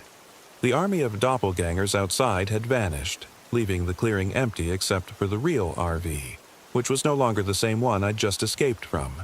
This RV was older, more damaged, with rust stains and broken windows that suggested it had been abandoned here for years. I climbed inside and found it empty except for a single notebook lying open on the dinette table. The same composition book I'd read before, but now it contained only one entry, written in my own handwriting. Day 1. Found this place by accident. GPS stopped working. Generator won't start. Sarah thinks we should leave, but I convinced everyone to stay. I should have listened to her. I should have trusted her instincts instead of my stubborn pride. Now they're gone, all of them, and I'm alone with things that wear their faces and speak with their voices. The forest is hungry, and I fed it the people I loved most. This is my punishment, to remember what I've done, to carry the guilt forever. If someone finds this notebook, learn from my mistake. Don't trust anything in this forest. Don't follow the markers. Don't believe the familiar faces or the voices that sound like home. Just run. Run and never look back. The entry continued, but the handwriting changed, becoming more erratic. It's starting again. New campers arrived today, a family with 2 children. I tried to warn them, but they won't listen. They think I'm crazy, just another homeless person living in the woods. Soon, the forest will take them too, and I'll watch it happen, powerless to stop it. This is my role now. The witness, the chronicler, the one who remembers. I write their stories in this book, hoping someone will read them and understand. But no one ever listens. No one ever learns. The final lines were barely legible. I can see them now, the new victims, setting up their camp just like we did 3 years ago. The children are laughing, playing games while their parents prepare dinner. They have no idea what's waiting for them in the darkness. I want to save them, but I know the truth. The forest won't let me interfere. I can only watch and remember and write their story when it's over. When they become part of the collection, another set of faces for the imposters to wear. I dropped the notebook, my hands shaking. 3 years. I'd been trapped here for 3 years, living the same nightmare over and over again. Each new group of campers represented a fresh cycle of horror, and I was forced to watch helplessly as the forest consumed them. But this time felt different. This time, I could remember writing the entry, could recall the specific details of each day. The fog of confusion that usually clouded my thoughts had lifted, allowing me to see the truth clearly. I was the last survivor of my original group. Sarah and Jake and Melissa were gone, absorbed into the forest's collective consciousness years ago. The things that wore their faces were just echoes, shadows of people who no longer existed. And now I was the forest's instrument, the bait used to lure new victims into the trap. Every time a new group arrived, I would play my role. The lost camper, the sole survivor with a terrifying story to tell. I would lead them deeper into the woods, guide them to the markers, help them find the clearing where the ancient tree waited. But why was I remembering now? Why had the forest allowed me to see past the illusion? The answer came to me as I heard the sound of an engine approaching through the forest. New victims, a family, just as I'd written in the notebook. The forest was preparing for another feeding, and it needed me to play my part. I walked to the edge of the clearing and waited. Soon, headlights appeared through the trees, and a newer RV pulled into view. A man and woman in their 40s, with 2 teenagers who looked bored and resentful about the forced family bonding experience. The man rolled down his window as they passed my campsite. "Hey there," he called. "Is this a good spot to set up camp?" I should have warned them, should have told them to turn around and drive away as fast as they could. But when I opened my mouth, different words came out. "Perfect spot," I heard myself say. "I've been camping here for years. Beautiful hiking trails deeper in the forest. You should definitely explore them tomorrow." The man smiled and thanked me, driving on to find their own campsite. As their taillights disappeared into the darkness, I felt the familiar weight of guilt settle over my shoulders. I'd just condemned another family to the same fate that had befallen my friends. But I had no choice. The forest controlled me now, just as it controlled all the other survivors who played their assigned roles in this eternal drama. I was no longer Marcus Chen, a suburban office worker who'd wanted a quiet weekend in the woods. I was something else, a puppet, a tool, a warning that no one would ever heed. Tomorrow, the new family would find the markers. They'd follow the bloody trail deeper into the forest, drawn by curiosity and the false promise of adventure. And when they reached the clearing with the ancient tree, I would be waiting for them, wearing my familiar face and speaking with my familiar voice. "Follow the markers," I would tell them. "I've been waiting for you." And the cycle would begin again. I returned to my RV and picked up the notebook. turning to a fresh page. My hand moved across the paper without conscious direction, writing words I'd written countless times before. Day 1. New family arrived today. Father, mother, 2 teenage children. They seem nice, normal people looking for a quiet weekend in nature. I should warn them about this place, but the forest won't let me. It needs them, and it needs me to help deliver them. Tomorrow, I'll show them the markers. Tell them about the wonderful hiking trails that lead to places no human should ever see. They'll trust me, because I look harmless. Just another middle-aged camper who knows the local area. By the time they realize their mistake, it will be too late. I paused, fighting against the compulsion to continue writing. For just a moment, I retained enough free will to add one final message. If someone finds this notebook, if you're reading these words, know that I'm sorry. Sorry for what I'm about to do. Sorry for the role I play in this endless horror. I've tried to resist. Tried to break free, but the forest is too strong. It owns me now, body and soul. The only thing left of Marcus Chen is this guilt, this awareness of what I've become. So please, if you have any chance to escape, take it. Don't try to save me. Don't trust anything I tell you. Just run, and never stop running. But even as I wrote those words, I knew they were futile. The notebook would disappear by morning, or the pages would rearrange themselves, or the words would change to serve the forest's needs. Nothing here was permanent except the hunger and the endless cycle of predation. Outside my window, I could see the glow of the new family's campfire. They were probably telling stories, playing games, enjoying what they thought was a peaceful evening in nature. They had no idea that tomorrow would be their last day as human beings, and I would be the one to lead them to their doom, smiling and helpful and thoroughly trustworthy, because that's what the forest had made me, the perfect predator, disguised as just another victim. The markers were already being placed. I could sense them sprouting from the forest floor like obscene flowers, marking a trail that led inevitably to the ancient tree and its hungry roots. By dawn, the path would be complete, and my newest victims would be ready to follow it. I closed the notebook and tried to sleep, but sleep in this place brought only dreams of the people I'd helped destroy, Sarah and Jake and Melissa, along with dozens of others whose faces I'd forgotten, but whose screams still echoed in my memory. Tomorrow, there would be more screams, more faces to add to the collection, more guilt to carry until the end of time. The forest was patient, and the forest was hungry, and I was its faithful servant.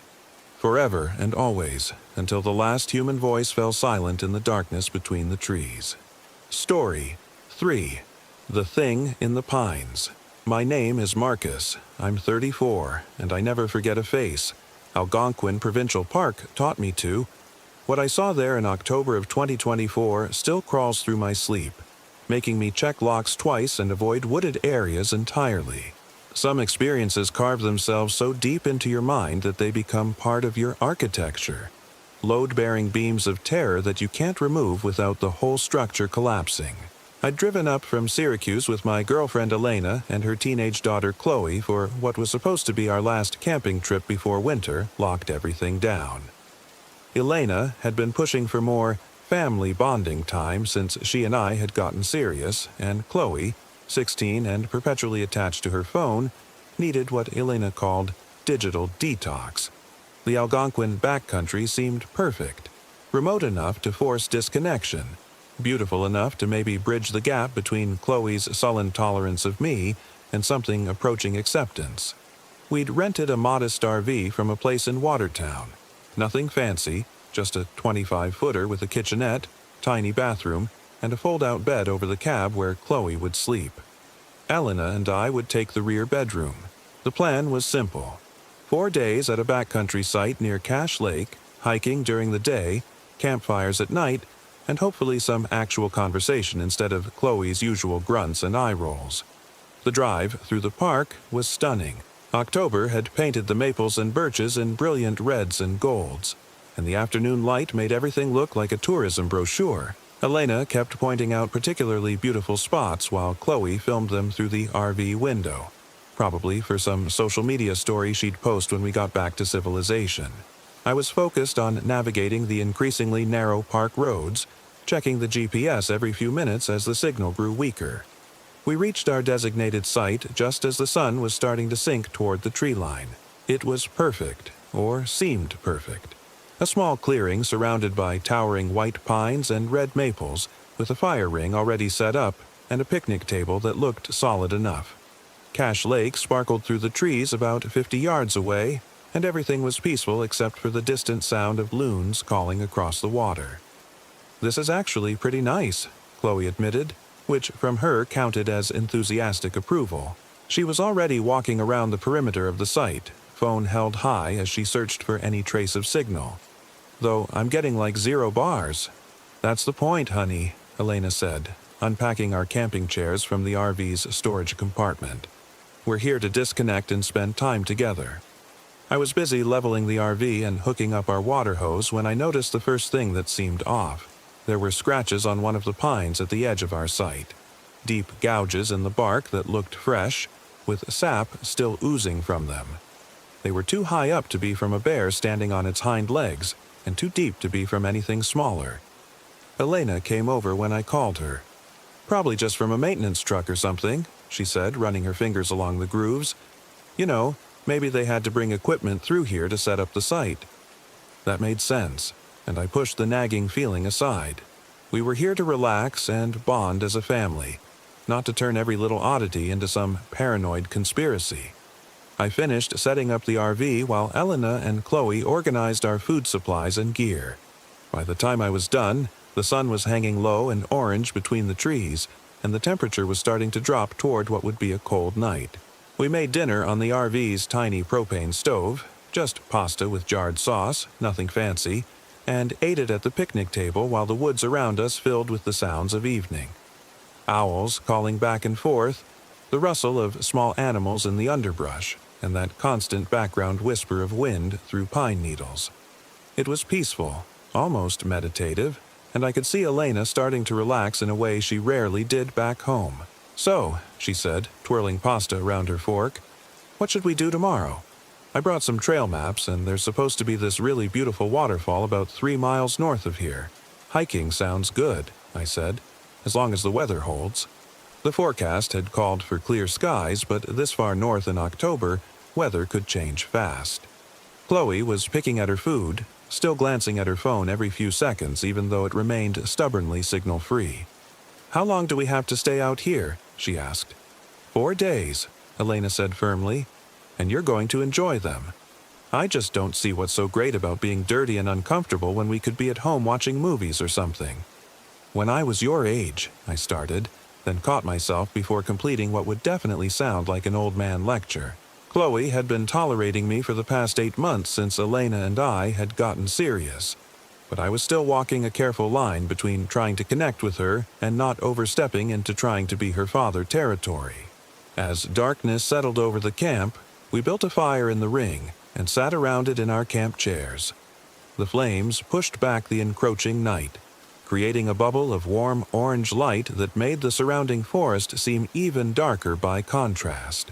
Elena had brought marshmallows and we roasted them while she told stories about camping trips from her own childhood. Chloe gradually seemed to warm up, laughing at Elena's description of the time she'd gotten lost for 6 hours because she'd followed what she thought was a trail but turned out to be a deer path. That's when we heard the first howl. It came from somewhere deep in the woods, maybe a 1/4 mile away. A long, mournful sound that seemed to go on forever before trailing off into silence. All 3 of us stopped talking and listened. "Wolf?" I asked. "Maybe," Elena said, but she sounded uncertain. Though I didn't think there were many wolves this far south in the park. The howl came again, closer this time, and something about it made the hair on the back of my neck stand up. It didn't quite sound like any wolf I'd ever heard, either in person or in nature documentaries. There was something almost human about the cadence of it, like someone trying to imitate a wolf howl, but not getting it quite right. "That's creepy," Chloe said, moving her chair closer to the fire. "It's just an animal," Elena said, but I noticed she was looking toward the dark line of trees with a nervous expression. Probably just marking territory or trying to communicate with its pack. We sat in silence for a few more minutes, listening, but the howling didn't come again. Eventually, the conversation resumed, though it felt more forced now, and we all kept glancing toward the woods. When Elena suggested we call it a night around 10:30, nobody argued. Inside the RV, we went through our nighttime routines in the cramped space. Chloe climbed up to the cab over bed with her phone, still hoping to catch even a single bar of signal, while Elena and I got ready for bed in the rear bedroom. The RV felt warm and secure after the mysterious sounds outside, and I was starting to think I'd been overreacting to what was probably just ordinary wildlife. I was wrong. I woke up around 2 in the morning to the sound of something large moving around outside the RV. At first, I thought it might be a raccoon getting into our trash, but the footsteps were too heavy, too deliberate. Something was walking slowly around the perimeter of our campsite, and occasionally I could hear what sounded like sniffing or breathing. Elena was still asleep beside me, and I didn't want to wake her unless I was sure there was actually something to worry about. I slipped out of bed as quietly as I could and crept toward the front of the RV, where there was a small window that looked out over our campsite. The fire had burned down to just glowing coals, providing barely enough light to see anything. But there was something out there, a large, dark shape moving between the trees at the edge of our site. As I watched, it stopped next to the pine tree with the scratch marks and seemed to rear up on its hind legs, much taller than any bear should be able to stand. My heart was hammering as I tried to get a better look, but the thing was just a silhouette against the slightly lighter darkness of the forest. It stood there for what felt like several minutes, perfectly still, and I had the horrible feeling that it was looking directly at the RV, directly at me, even though I knew it couldn't possibly see me through the small window.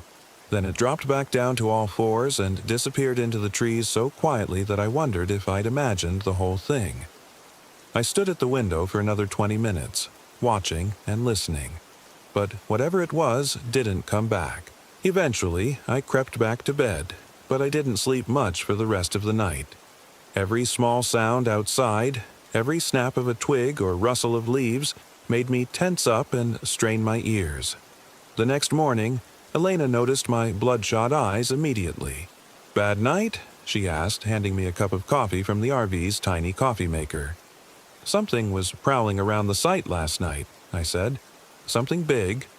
"What kind of big?" "I don't know. Bear, maybe. But it seemed wrong somehow." Elena frowned. "Wrong how?" I struggled to put it into words. The way it moved, the way it stood up, it just didn't feel right. Chloe emerged from her cab over bed looking rumpled and grumpy. "What are you guys talking about?" "Marcus thinks he saw something outside last night," Elena said. "Like what?" "I don't know," I admitted. "Probably just a bear. You know how things can seem scarier in the dark." But as we ate breakfast outside at the picnic table, I kept scanning the tree line, looking for any sign of what I'd seen. The scratch marks on the pine seemed deeper in the morning light, and I noticed there were similar marks on 2 other trees that I'd missed the day before. Whatever had made them was big and strong, with claws that could gouge inches-deep furrows in solid wood. "Maybe we should head home early," I suggested. "Skip the hiking and just pack up." "What?" Elena looked at me like I'd suggested we burn down the forest. "We just got here yesterday. This is supposed to be our family bonding time." "I know, but—" "Dad," Chloe said, and my heart did a little skip because she'd never called me that before, not even once. "Are you seriously going to let some random animal scare you away from vacation?" The way she said it, challenging but not quite mocking, like she was testing whether I was the kind of man who would stand his ground or cut and run at the first sign of trouble, made me reconsider. Maybe I was overreacting. Maybe it really had just been a bear, and my imagination had done the rest. "You're right," I said. "It was probably nothing. Let's stick to the plan." We spent the day hiking the trail Elena had picked out, a moderate loop that took us through some of the most beautiful fall foliage I'd ever seen. The waterfall was spectacular, a 40-foot cascade that threw mist and rainbows into the crisp October air. Chloe actually seemed to be enjoying herself, taking pictures with her phone even though she couldn't post them, and Elena was more relaxed and happy than I'd seen her in months. For several hours, I managed to forget about the scratch marks and the mysterious night visitor. We were just a family enjoying the outdoors together, and that felt good in a way I hadn't expected. Chloe even walked beside me for part of the trail, asking questions about the different types of trees and whether I thought we might see any wildlife. "What kind of animals live up here?" she asked as we followed the trail along the edge of Cache Lake. "Oh, the usual stuff," I said. "Black bears, deer, moose sometimes. Lots of smaller things. Raccoons, porcupines, foxes. There are supposed to be wolves, but they're pretty rare and they usually avoid people. What about that thing you heard last night?" "Probably just a wolf," I said, though I still wasn't convinced. "They howl to communicate with their pack." "It didn't sound like the wolves in movies," she said. She was right, but I didn't want to alarm her. Real wolf howls don't always sound like the movies. Sometimes they're more varied. We made it back to the campsite as the sun was beginning to set, tired, but in good spirits. Elena started dinner while I collected firewood, and Chloe helped by organizing our gear and getting the camp chairs arranged around the fire ring. It felt domestic and peaceful, and I was beginning to think that maybe the previous night's incident really had been just my imagination running wild. Then, as I was stacking the last of the firewood beside the picnic table, I found the prints. They were in a patch of soft earth near where I'd seen the shadowy figure the night before. Large, elongated prints that looked almost like a person's footprints but wrong in several crucial ways. The toes were too long, ending in what looked like claw marks, and the heel was narrow and pointed. They were much bigger than human prints, maybe 13 or 14 inches long, and they were pressed deep into the soil like whatever had made them was carrying tremendous weight. "Elena," I called, trying to keep my voice calm. "Can you come look at this?" She came over, wiping her hands on a dish towel, and stopped short when she saw the prints. "Jesus, what the hell made those?" "I have no idea."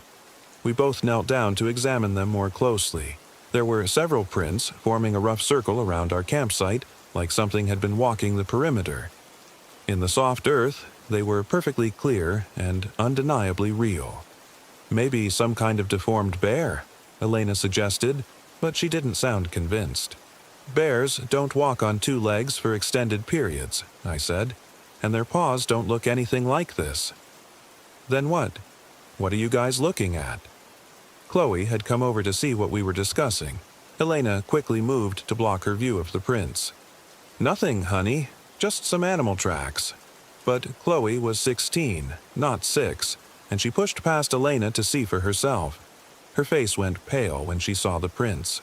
"What the fuck made those?" she whispered. "Language," Elena said automatically, but her heart wasn't in it. We all stood there staring at the prints, and I could feel the comfortable family atmosphere of the day evaporating like mist. These weren't the tracks of any normal animal, and we all knew it, even if none of us wanted to say it out loud. "Maybe we should head back to town for the night," Elena said quietly. "Get a hotel room or something." It was the first time she'd acknowledged that something might actually be wrong, and that scared me more than the prints themselves. Elena was the practical one, the skeptic who always had a rational explanation for everything. If she was ready to abandon our camping trip, then she was genuinely frightened. "Yeah," I said. "Yeah, that's probably a good idea. We can always come back tomorrow if—" A howl erupted from the forest, much closer than the night before, maybe only 50 yards away. It was the same almost human sound I'd heard previously, but louder and more intense, and it seemed to go on forever. As it finally died away, we heard something else. The sound of breaking branches, like something large was moving through the woods toward our campsite. "Get in the RV," I said. "Now!" We ran for the RV, Elena and Chloe scrambling up the steps while I grabbed our camp chairs and threw them into the storage compartment. I could hear whatever was in the woods getting closer, crashing through the underbrush with no attempt at stealth.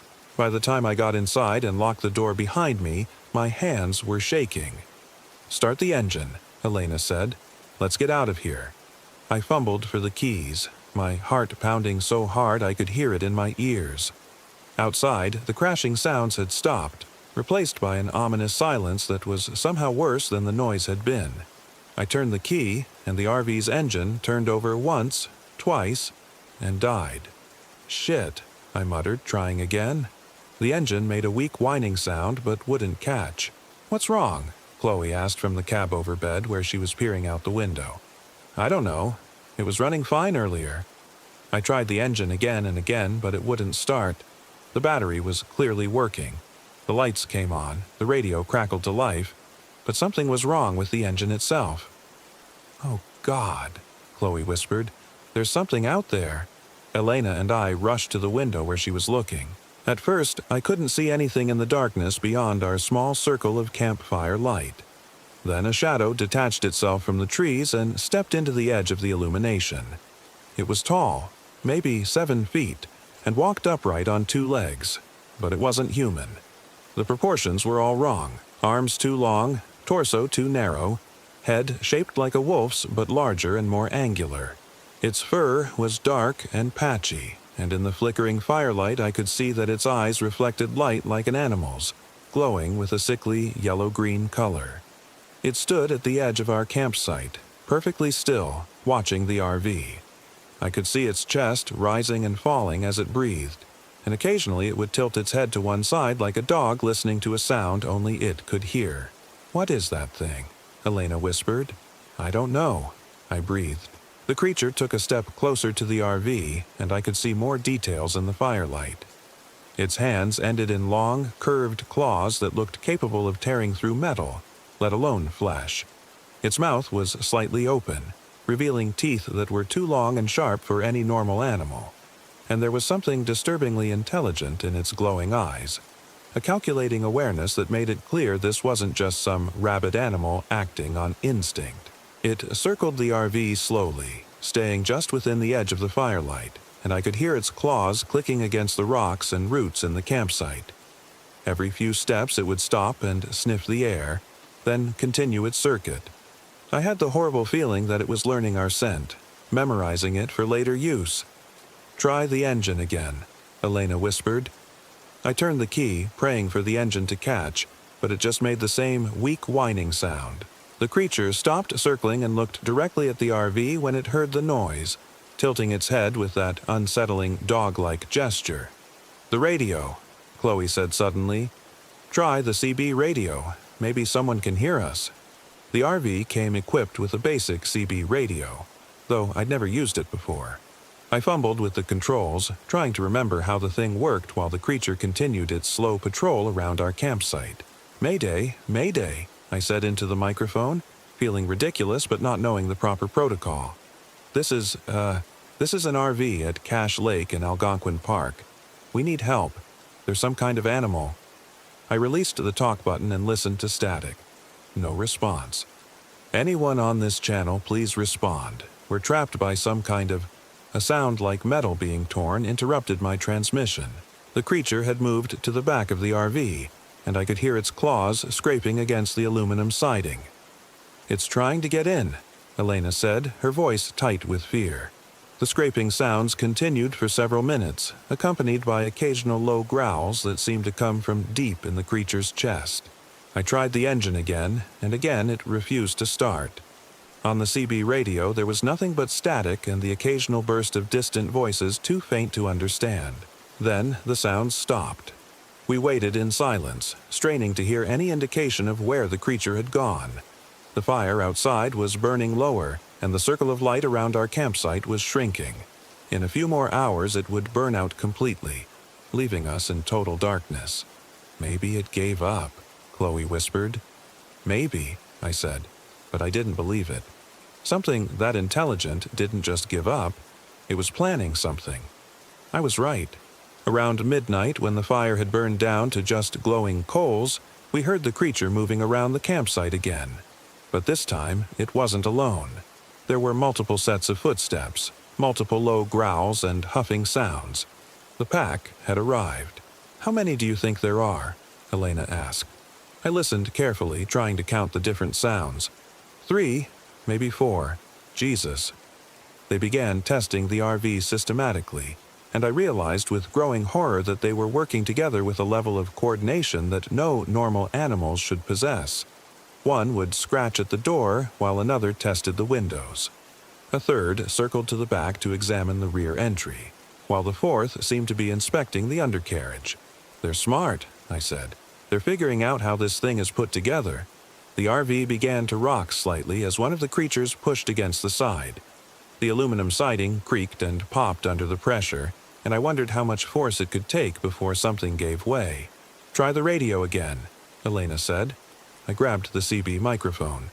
"Mayday, Mayday, this is an emergency at Cache Lake campsite in Algonquin Park. We are under attack by unknown animals. Please send help immediately." This time, there was a brief crackle of response. "Copy. Signal weak. Say again your location." "Cache Lake," I shouted into the microphone. "Cache Lake campsite. We need help." But the response was drowned in static, and I couldn't tell if they'd heard me clearly. I kept trying, repeating our location and situation, but the signal seemed to be getting weaker rather than stronger. Outside, the creatures had found something interesting. They were clustered around the back of the RV, and I could hear excited, chittering sounds like a pack of wolves discussing strategy. The RV rocked more violently as they pushed and pulled at something. "The propane tanks," I realized with a chill. "They're messing with the propane tanks." Elena's face went white. "Can they? I don't know. Maybe. If they damage the connections." The rocking intensified, and I heard the distinct sound of metal being twisted and torn. Whatever they were doing back there, they were strong enough to bend steel with their bare hands. "We have to get out of here," I said. "The RV isn't safe." "And go where?" Elena demanded. "They're right outside.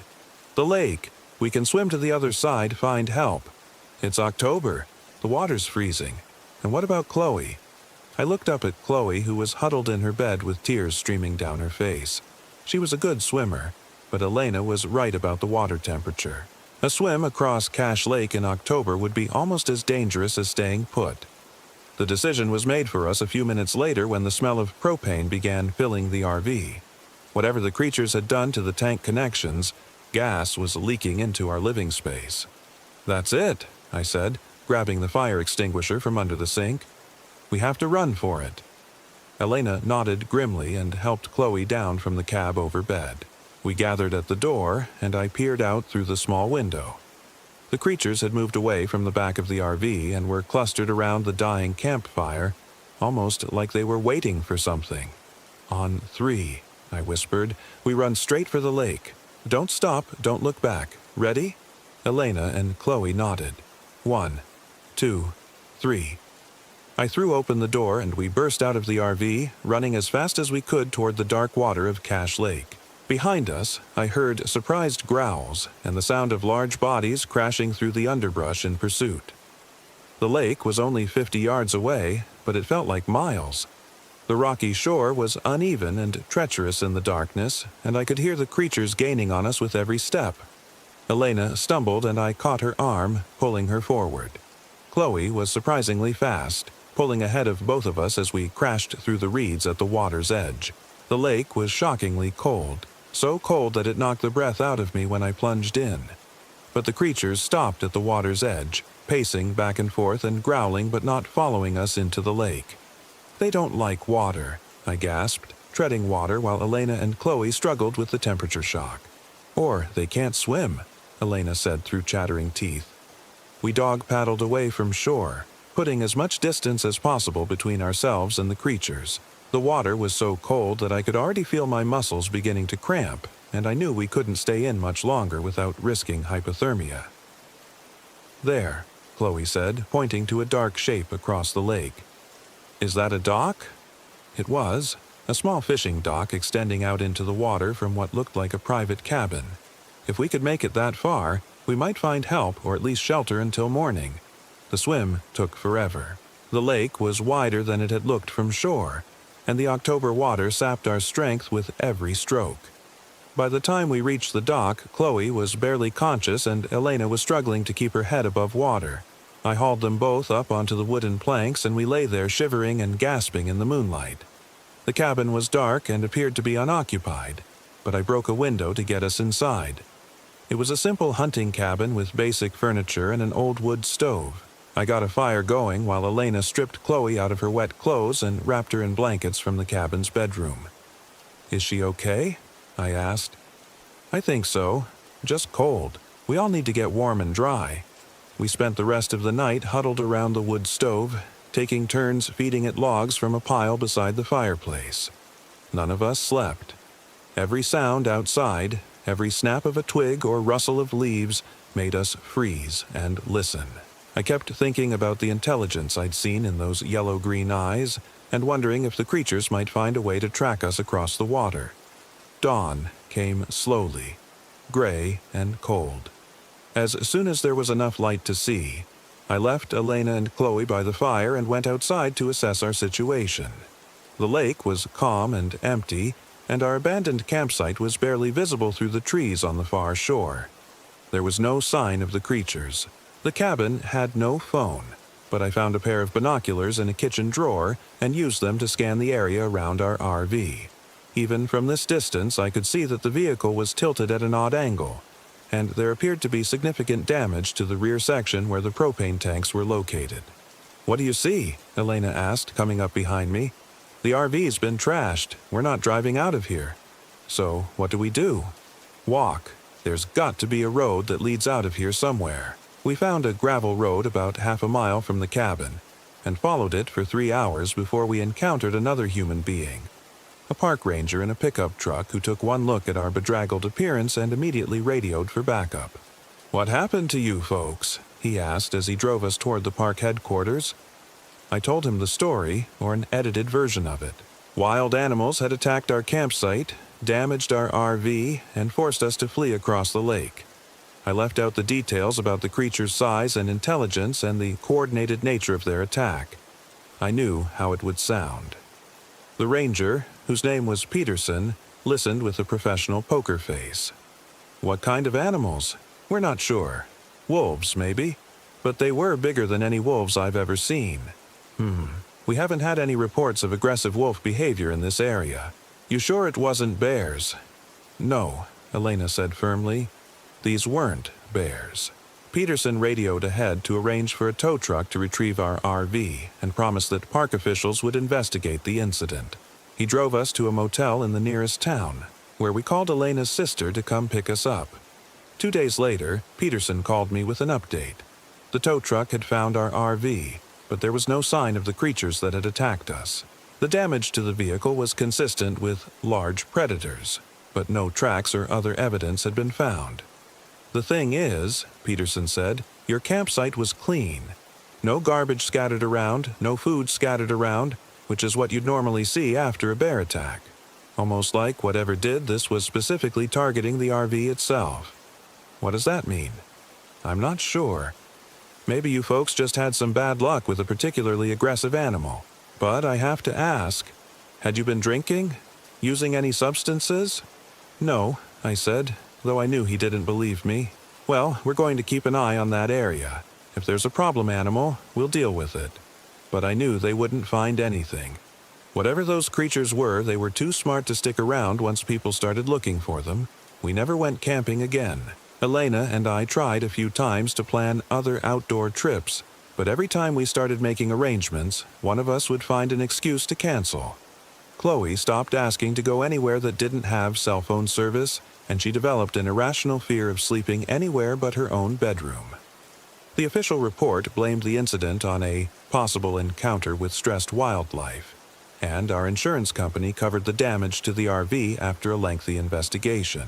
But I've done research since then, late-night internet searches that have taken me down rabbit holes I wish I'd never found. There are stories from indigenous peoples across North America about creatures that walk upright like men but hunt like wolves. The Algonquin called them Wendigo, and described them as cannibalistic spirits that possessed both human intelligence and supernatural strength. Other tribes had different names but similar descriptions.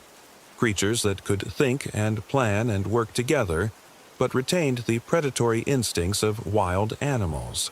Modern cryptozoologists call them dogmen or beastmen, and there have been hundreds of reported sightings across the Great Lakes region over the past century.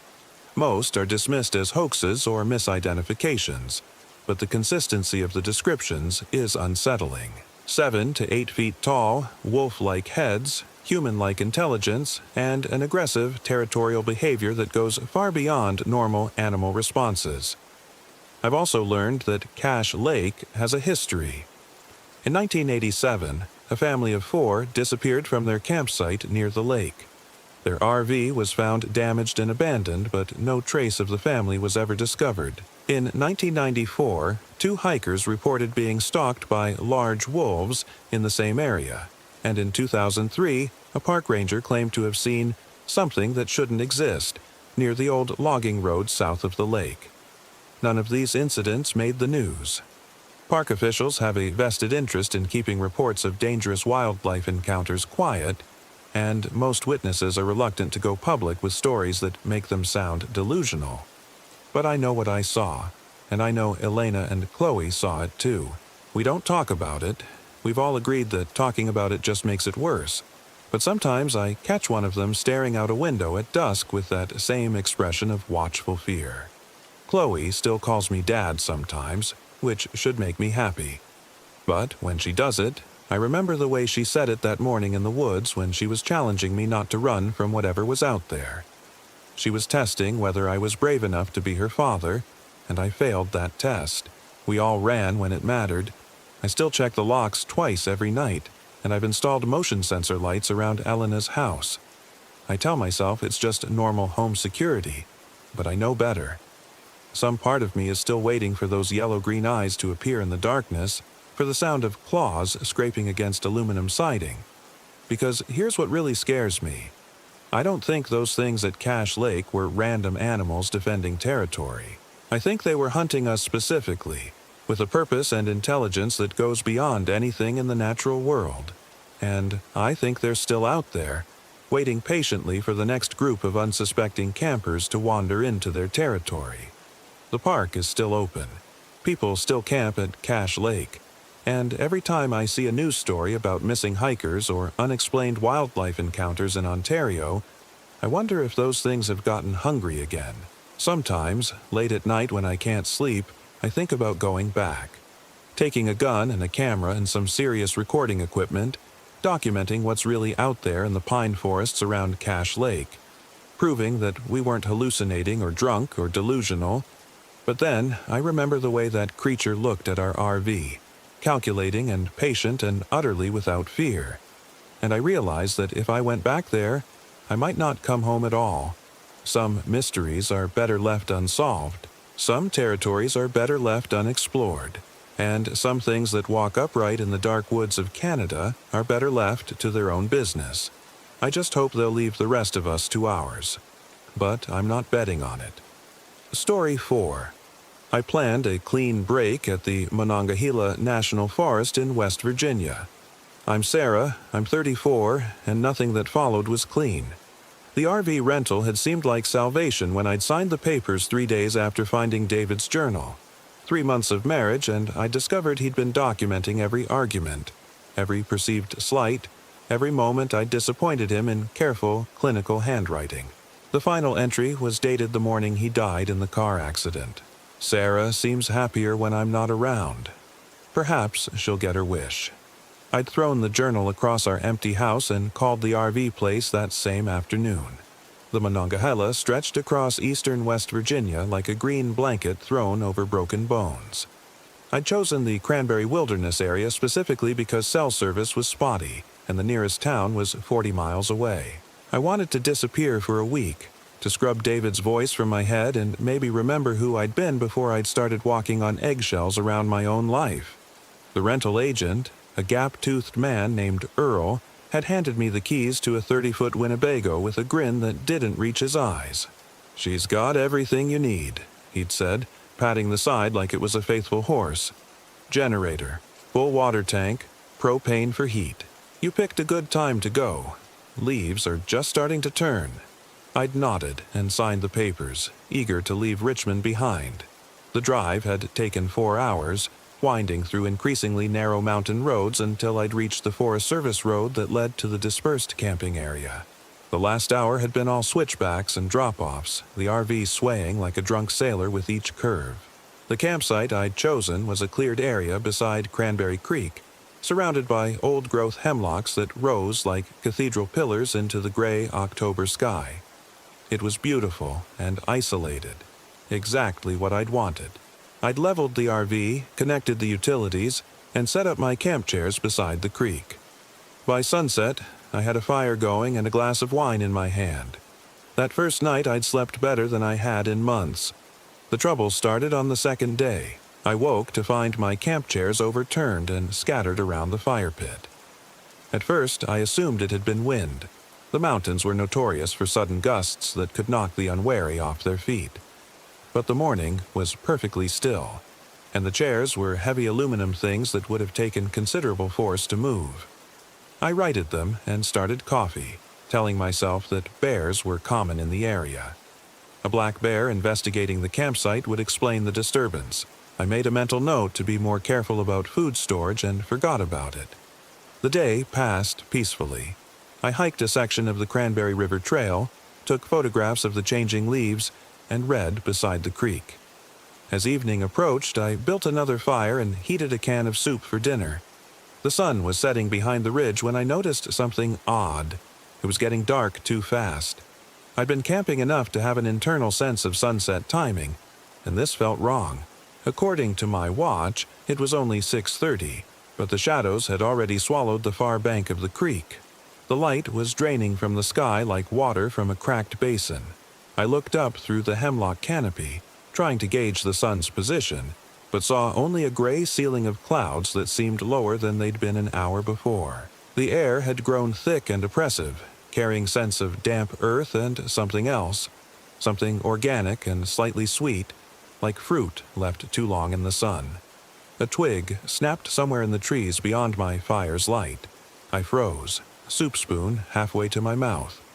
The sound had been deliberate, controlled, not the random crack of a settling branch or the scuffle of a small animal. Something large was moving through the forest, and it was being careful about where it stepped. "Hello?" I called out, feeling foolish. "Anyone there?" The silence that followed was complete. Even the creek seemed to quiet, its constant murmur fading to a whisper. I waited, listening so intently that my ears began to ring, but heard nothing more. Minutes passed. The darkness continued to thicken with unnatural speed, as if someone was dimming a vast rheostat that controlled the sky. I retreated to the RV, locking the door behind me and drawing the curtains. Through the thin aluminum walls I could hear the wind beginning to pick up, making the hemlocks sway and creak. I tried to read but couldn't concentrate. The words seemed to slide off the page, and I found myself listening instead. For footsteps, for voices, for anything that might explain the wrongness I felt settling over the campsite like a shroud. Sleep came eventually, but it was restless and full of dreams I couldn't quite remember upon waking. Images of dark water and pale faces floated through my consciousness, accompanied by a low humming sound that seemed to come from the earth itself. I woke on the third morning to find the fire pit filled with stones. Not scattered stones, arranged stones. Someone had built a careful spiral pattern using creek rocks, each one placed with deliberate precision. The charred remains of my fire lay at the center like an offering. My hands shook as I photographed the arrangement with my phone, though I wasn't sure why I was documenting it. Who would I show? Who would believe me? The stones were smooth and dark, worn by centuries of creek water, and they formed a pattern that made my eyes water if I looked at it too long. I should have left then. Should have broken camp, driven the RV back to Richmond, and pretended none of this had happened. Instead, I found myself circling the spiral, counting the stones. 37 rocks, each one roughly the size of a child's fist. The pattern drew my gaze inward, toward the cold ashes at its center, and for a moment I had the strangest sensation of falling. A hand touched my shoulder. I spun around, heart hammering to find empty air. The morning was still and quiet, the hemlocks standing like silent sentinels around the campsite. But I could swear I'd felt fingers, cold, deliberate fingers, pressing into my jacket. I scattered the stone spiral with my hiking boot, kicking the rocks back toward the creek. Whatever sick game this was, I wanted no part of it. Someone was playing tricks, probably some local who didn't appreciate city folks camping on what they considered their territory. I'd dealt with territorial assholes before, but even as I told myself this, I knew it wasn't true. The arrangement had been too precise, too purposeful, and the speed with which darkness had fallen the night before, that wasn't something a prankster could control. I spent the day hiking, trying to clear my head and make sense of what was happening. The cranberry wilderness was vast and empty, stretching for miles in every direction. I saw no other campers, no hikers, no signs of human presence beyond the occasional trail marker. The forest felt ancient and untouched, as if I was walking through a cathedral that predated human memory. It was on the return hike that I found the bones. They were scattered in a small clearing about a quarter-mile from my campsite, white and clean as if they'd been picked by carrion birds. At first glance, I thought they were deer bones, the remains of some animal that had died during the winter and been cleaned by scavengers. But as I knelt for a closer look, my blood went cold. The skull was wrong, too elongated, too narrow. The jaw hinged in a way that seemed almost serpentine, and the teeth were all incisors, sharp and pointed like needles. Whatever this thing had been, it wasn't any animal I recognized. Worse still were the markings carved into the bones, symbols that looked like a combination of letters and pictographs, etched deep into the calcium with something sharp. They covered nearly every bone fragment, turning the skeleton into a monstrous text I couldn't read. I backed away from the clearing, fighting the urge to run. The rational part of my mind insisted there had to be an explanation. Some sort of hoax, maybe, or the remains of an exotic pet that had died in the wild. But my hands were shaking as I raised my phone to take pictures, and the camera screen showed only static. I tried several times, but the phone refused to capture the image. The screen would flicker and distort whenever I pointed it at the bones, as if some interference was preventing the camera from functioning. Finally, I gave up and marked the location on my GPS, though even that seemed sluggish and unreliable. The walk back to camp felt endless. The trail seemed to twist and double back on itself, leading me through sections of forest I didn't remember from the morning hike. Twice I found myself at dead ends where the path simply vanished into thick undergrowth. It was only by following the sound of the creek that I finally made it back to the RV. Sunset was approaching again, and I dreaded the unnatural darkness that would follow. I built up the fire higher than necessary, surrounding it with a circle of rocks from the creek bed. Not in any pattern, just a simple barrier against the growing shadows. Then I sat in my camp chair with a baseball bat across my knees and waited. The darkness came earlier than before. By 5:30, the sky had turned the color of old pewter, and the trees beyond the firelight had become indistinct shapes that seemed to move when I wasn't looking directly at them. The air grew thick and still, as if the whole forest was holding its breath. That's when I heard the singing. It started as a low humming, barely audible above the crackle of the fire. At first I thought it might be the wind in the trees, but the air was perfectly still.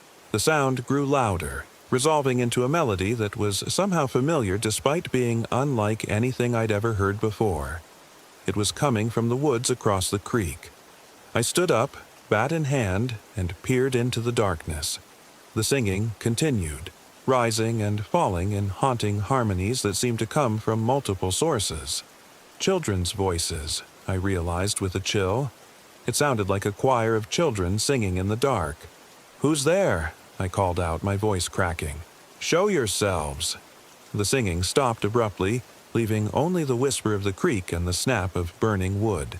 I waited, every muscle tense, but the silence stretched on. Just as I was beginning to think I'd imagined the whole thing, a new sound reached my ears. Footsteps.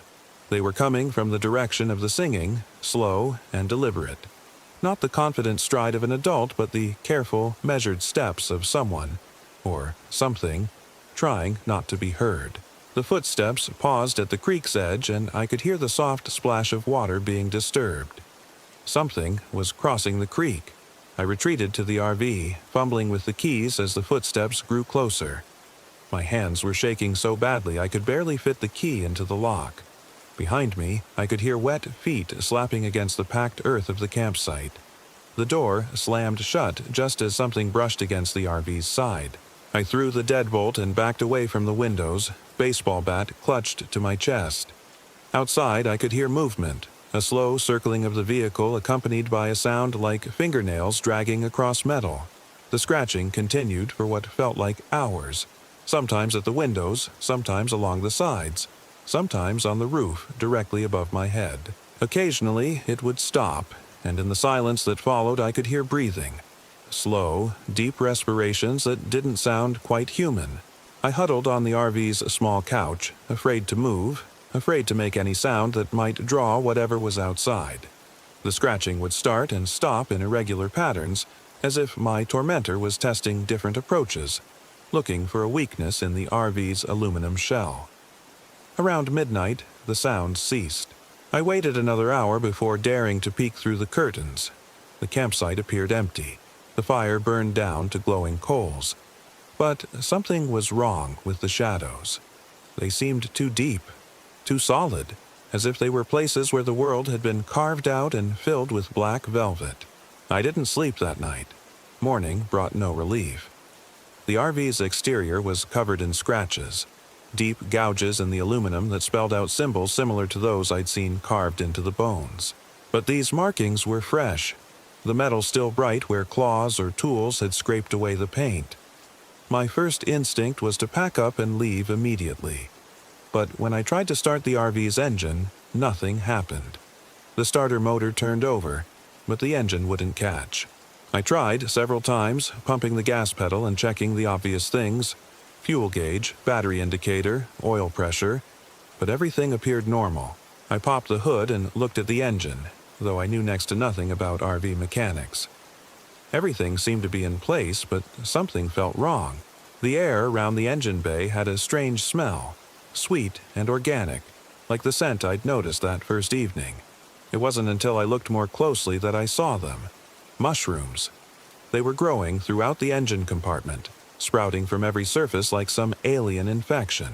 Pale, twisted things with caps that glistened wetly in the morning light. They'd wrapped around the spark plug wires, clogged the air filter, and sent tendrils deep into the engine block itself. I tried to pull them out, but they came apart in my hands, releasing clouds of spores that made me gag and stumble backward. The smell intensified, becoming a stench of rotting vegetation and something worse, something that reminded me of the morgue where I'd identified David's body. I slammed the hood shut and retreated to the RV, my mind reeling. Mushrooms didn't grow that fast. It was impossible. They would need weeks or months to establish themselves so thoroughly, not a single night. But as I looked around the campsite, I began to notice other changes. The trees seemed closer than they had been, their branches hanging lower over the clearing. The creek had changed course slightly, cutting a new channel that brought it within a few feet of the RV's side. And everywhere, sprouting from logs and tree trunks and patches of bare earth, were more of the pale mushrooms. The forest was changing around me, reshaping itself while I slept. I spent the morning trying to fix the engine, pulling out handfuls of the grotesque fungi and cleaning the connections as best I could. But for every mushroom I removed, 2 more seemed to take its place. They grew as I watched, pushing through metal and plastic with impossible persistence. By noon, I'd given up. The RV wasn't going anywhere. That left hiking out, but the thought of leaving the vehicle's protection filled me with dread. Whatever was happening in these woods, the RV's aluminum shell seemed to offer some small measure of safety. Outside, exposed and vulnerable, I would be completely at the mercy of forces I didn't understand. But I couldn't stay here indefinitely. My food and water would last perhaps another 3 days, and my mental state was deteriorating rapidly. I found myself talking to David, carrying on conversations with my dead husband as if he were sitting across from me at the small dinette table. "You always said I made poor decisions," I told the empty air. "Well, this one takes the cake, doesn't it?" I could almost hear his response, that tone of patient condescension he'd perfected during our brief marriage. "You never think things through, Sarah. You just react emotionally and hope for the best." "Shut up," I said aloud, then immediately felt foolish. I was arguing with a ghost, a projection of my own guilt and grief. But in the oppressive silence of the RV, his voice seemed as real as my own. The afternoon dragged by in a haze of anxiety and false starts. I would decide to hike out, then change my mind at the last minute. I'd pack an emergency bag, then unpack it. I'd study the trail map, trying to plot the fastest route to the main road, then fold it up again when the distances seemed impossible. 4 miles to the Forest Service Road, another 6 miles to the highway, 10 miles total, through increasingly hostile terrain, while something stalked me through the trees. As the day wore on, the mushrooms continued to spread. They were inside the RV now, sprouting from the walls and ceiling in damp patches that hadn't been there that morning. I tried to scrape them off, but they left stains that looked disturbingly organic, like blood or worse things. The smell was becoming unbearable. Sweet and cloying and wrong, it seemed to coat the inside of my nose and throat until I could taste it with every breath. I opened all the windows, but that only let in more of the forest's infected air. By late afternoon, I was hallucinating. I saw David sitting at the dinette table, his face pale and slack the way it had been in the morgue. He was writing in his journal again, documenting my failures with that same clinical detachment. Subject continues to make irrational decisions, he wrote without looking up. Refuses to accept responsibility for her situation. Shows signs of increasing psychological deterioration. You're not real, I told him, but my voice lacked conviction. He looked up then, and his eyes were hollow sockets filled with pale mushrooms. When he smiled, spores drifted from between his teeth like snow. Does it matter? He asked. Real or not, I'm here. We're all here, Sarah. Everyone who's ever died in these woods. The forest collects us, keeps us, and now it wants you too. I closed my eyes and counted to 10. When I opened them, the dinette was empty except for a small cluster of mushrooms growing from the upholstery. The sun was setting again, earlier than ever. By 4 o'clock, the sky had turned deep purple and shadows were creeping across the campsite like living things. I built up the fire outside, more for the illusion of normalcy than for any real protection, then retreated to the RV to wait for whatever the night would bring. I didn't have to wait long. The singing started just after dark, but this time it was closer. Right outside the RV's windows, in fact. Children's voices raised in harmony, performing a song I almost recognized. Something from Sunday school, maybe, or summer camp. But the words were wrong, twisted into syllables that hurt to hear. I pressed my face to the window, trying to see the singers, but the glass was fogged with condensation that formed patterns resembling the symbols I'd seen carved into bones. As I watched, more condensation appeared, creating new markings that seemed to glow faintly in the dark. The singing grew louder, more insistent.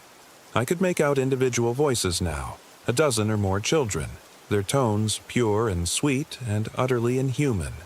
They were singing about the forest, about the things that lived in the deep places where sunlight never reached, about hunger and transformation and the terrible patience of growing things. Then, abruptly, the singing stopped.